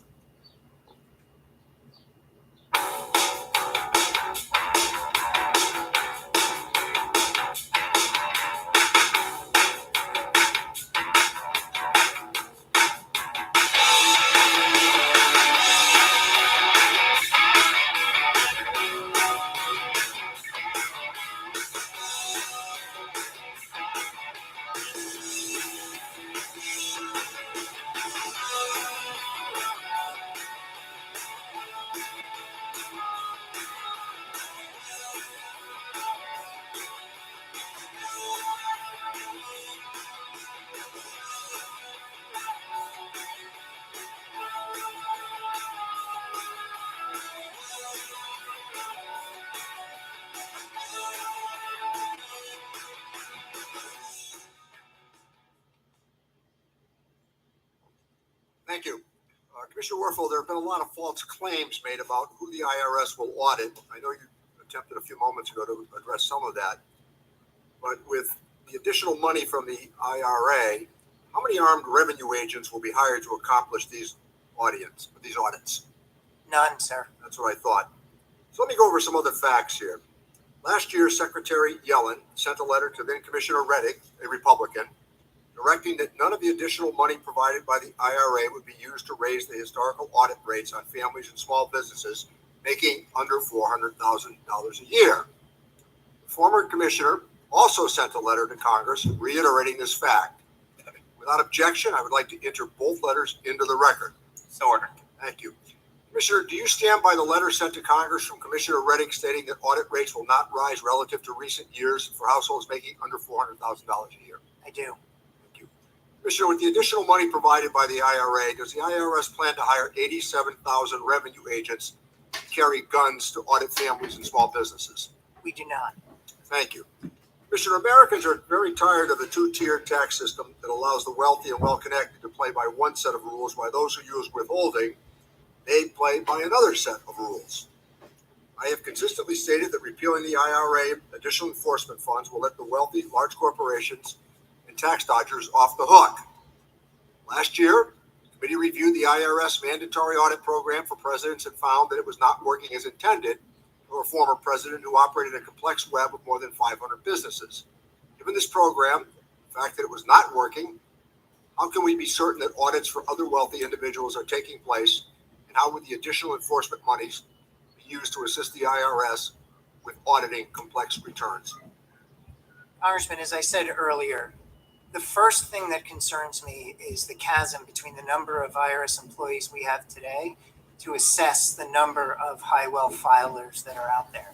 And as a result, over a period of time from 2010 to today, there is a steep decline in the audit coverage of our wealthiest filers. And from my vantage point, one of the reasons why I came to the IRS and am excited about the job is thinking about honest taxpayers, those that own a small business, middle income, lower income. And right now, the IRS does have the capability to evaluate. We have that capability because those are simple returns. The returns that come in from our wealthiest filers are sometimes thousands, tens of thousands, and sometimes hundreds of thousands of pages long. And so when you have a team outsized, 2,600 personnel to 390,000 filers, and those files are not only voluminous, they're complicated. And multinational corporation, the way it's structured today, is more complicated than it was structured 10 years ago. Partnerships are becoming more layered and more complex, harder to find where the actual taxpayer is. We have to up our game if we're going to effectively assess whether these organizations are paying what they owe. So it's about hiring, it's about training, and it's not just hiring auditors, it's hiring economists, scientists, engineers, and when I mean science, I mean data scientists, to truly help us strategically figure out where the gaps are so we can close those gaps. Commissioner, if the proposals that have come from the other side were to take place, including repealing funding that came from the IRS, what would that prohibit you from doing in terms of modernization? Yeah, this is very concerning because, as I said earlier, our base budget is about running the train schedules that we have today. And if we don't fund our base budget, basically what I want you to picture is the platforms getting more and more crowded as the trains aren't coming and people getting frustrated. And that's not the way to serve taxpayers. That's our base budget. Our modernization budget, which is what the IRA provides, is how we modernize the whole system, how we improve everything about the system. So it's the difference, for example, between just having the person to answer the phone when it comes in for the IRS versus having the option to do a callback versus having a bot set up. So rather than wait, I can get my transcript by just hitting 1 or 2.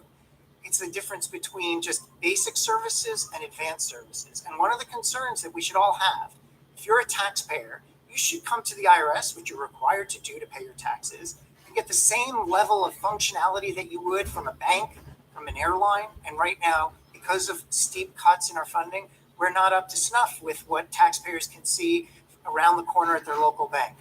So we want to be able to do that.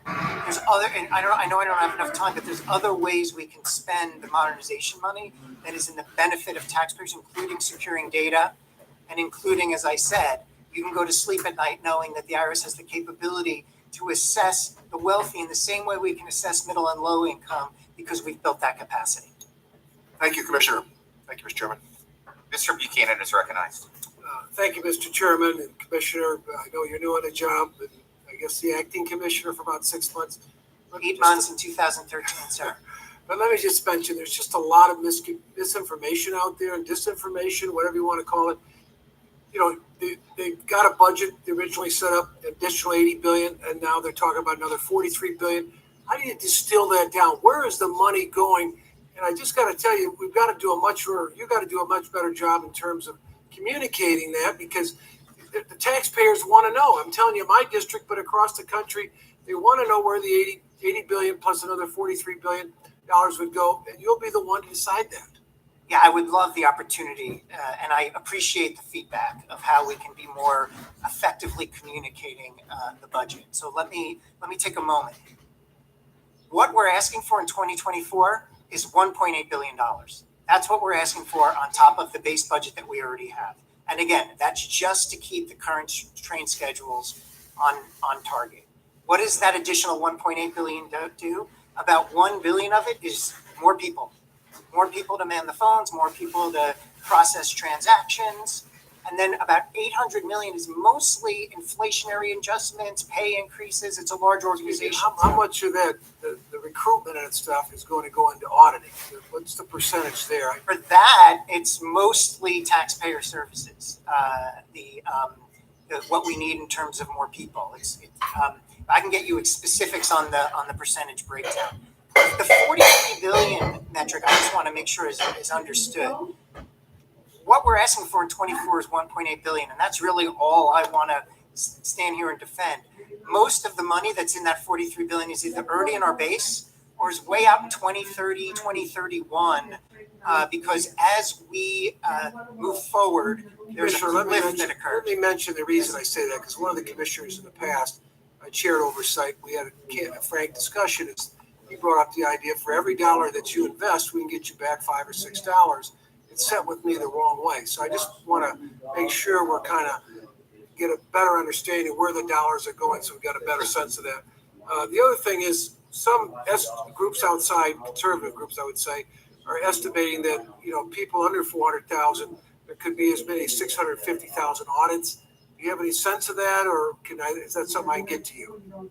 I would love to better dig into the math. As I mentioned earlier, at least for the next several years, there will be no increase in the audit rate from the most recent rate that we have, which is 2018, which is a historically low rate. The other thought is just on, before I got here, I was in business 30 years and dealt with obviously a lot of entities that were called pass-through. You're familiar with those, partnerships and limited partnership. Well, the idea that in terms of auditing, a lot of these are over that size. They're claiming that it could be millions or hundreds of thousands of organizations. And I just want to tell you, when you get, if it's a company that's got 100 or 50 employees and it happens to make 400,000, it doesn't all go to the owner. But the bottom line is, and what I'm concerned about on these pass-throughs, when they do get a dispute or something with the IRS, is that you do everything you can to move that along and try to resolve it as quickly as you can, because it's very expensive in terms of CPAs and tax attorneys, the time taken away from their business. So I don't know what more you could do in that area. I'd like to see more resources put in that. So when you have disputes at any level, especially small business and individuals, you do everything you try to resolve it. I'd make the best deal and go and get on to something else, but that's just my opinion. Yeah, and I appreciate that, and I agree with it. When I made that analogy earlier of the train schedules and that we have to improve them, that's one of the improvements. We have to improve the ability to resolve issues quicker. First of all, it's one of the central Bill of Rights. We have a taxpayer Bill of Rights, and one of the rights is the right to quick resolution, and I want to meet that right. So, for example, we're putting into place, because of the Inflation Reduction Act, online accounts for both small businesses and individuals that will allow them to go in real time and see if they have an issue and have real time ways of solving it. So if we're successful, it'll end the era of weeks and weeks of letters and correspondence. Let me just ask one IRS. quick, you made a comment about answering the phone. Yes. I think it's got a little better, but it's still unbelievable. I mean, people can't get through. It takes hours, and I just hear that in our office constantly. Now, maybe different parts of the country, it's different, but I'd like to have you make sure that whatever numbers you've got is an area you're working on, because people, their time's important. They want information. They want to resolve things with the IRS. They don't want sleepless nights. Thank you, and I yield back. The tortoise wins this race, my friend, because there's only one way to bring you the taste of Rayo's homemade. Slow simmering Italian tomatoes and whole leaf basil. Go Team Slow. Rayo's homemade. Make every day delicious. Mr. Goggett is recognized. Thank you, Mr. Chairman, and thank you, Commissioner, for your service. You know, in December, this committee got a good in-depth look at the sorry state of high-end tax enforcement. After years of Republican obstruction from members of this committee, outside of the committee, we finally secured some of the tax returns of ex-President Trump. As the public record reflects, and I refer only to the public record, there were years of paying little or no taxes, tens of millions of dollars in questionable losses carried forward from prior years, questionable foreign tax credits. We learned that the IRS had assigned a single auditor, one person, to review the returns of the Trump Organization's 500 entities. Even after that auditor indicated that he could not by himself do a really thorough audit, no one was assigned from the specialist referral system, and he appears to have been provided no reinforcements. Beyond the question of whether Trump himself got special treatment from his Republican appointees, and without asking you to comment on the returns of any particular non-taxpayer, the entire episode gives reason for concern that similar ultra-wealthy individuals who may well have committed tax fraud recognize that they, if they have enough high-paid accountants, tax lawyers, can get away with it. In reviewing the few available auditor's notes on Trump's returns, the Joint Committee on Taxation, as you're probably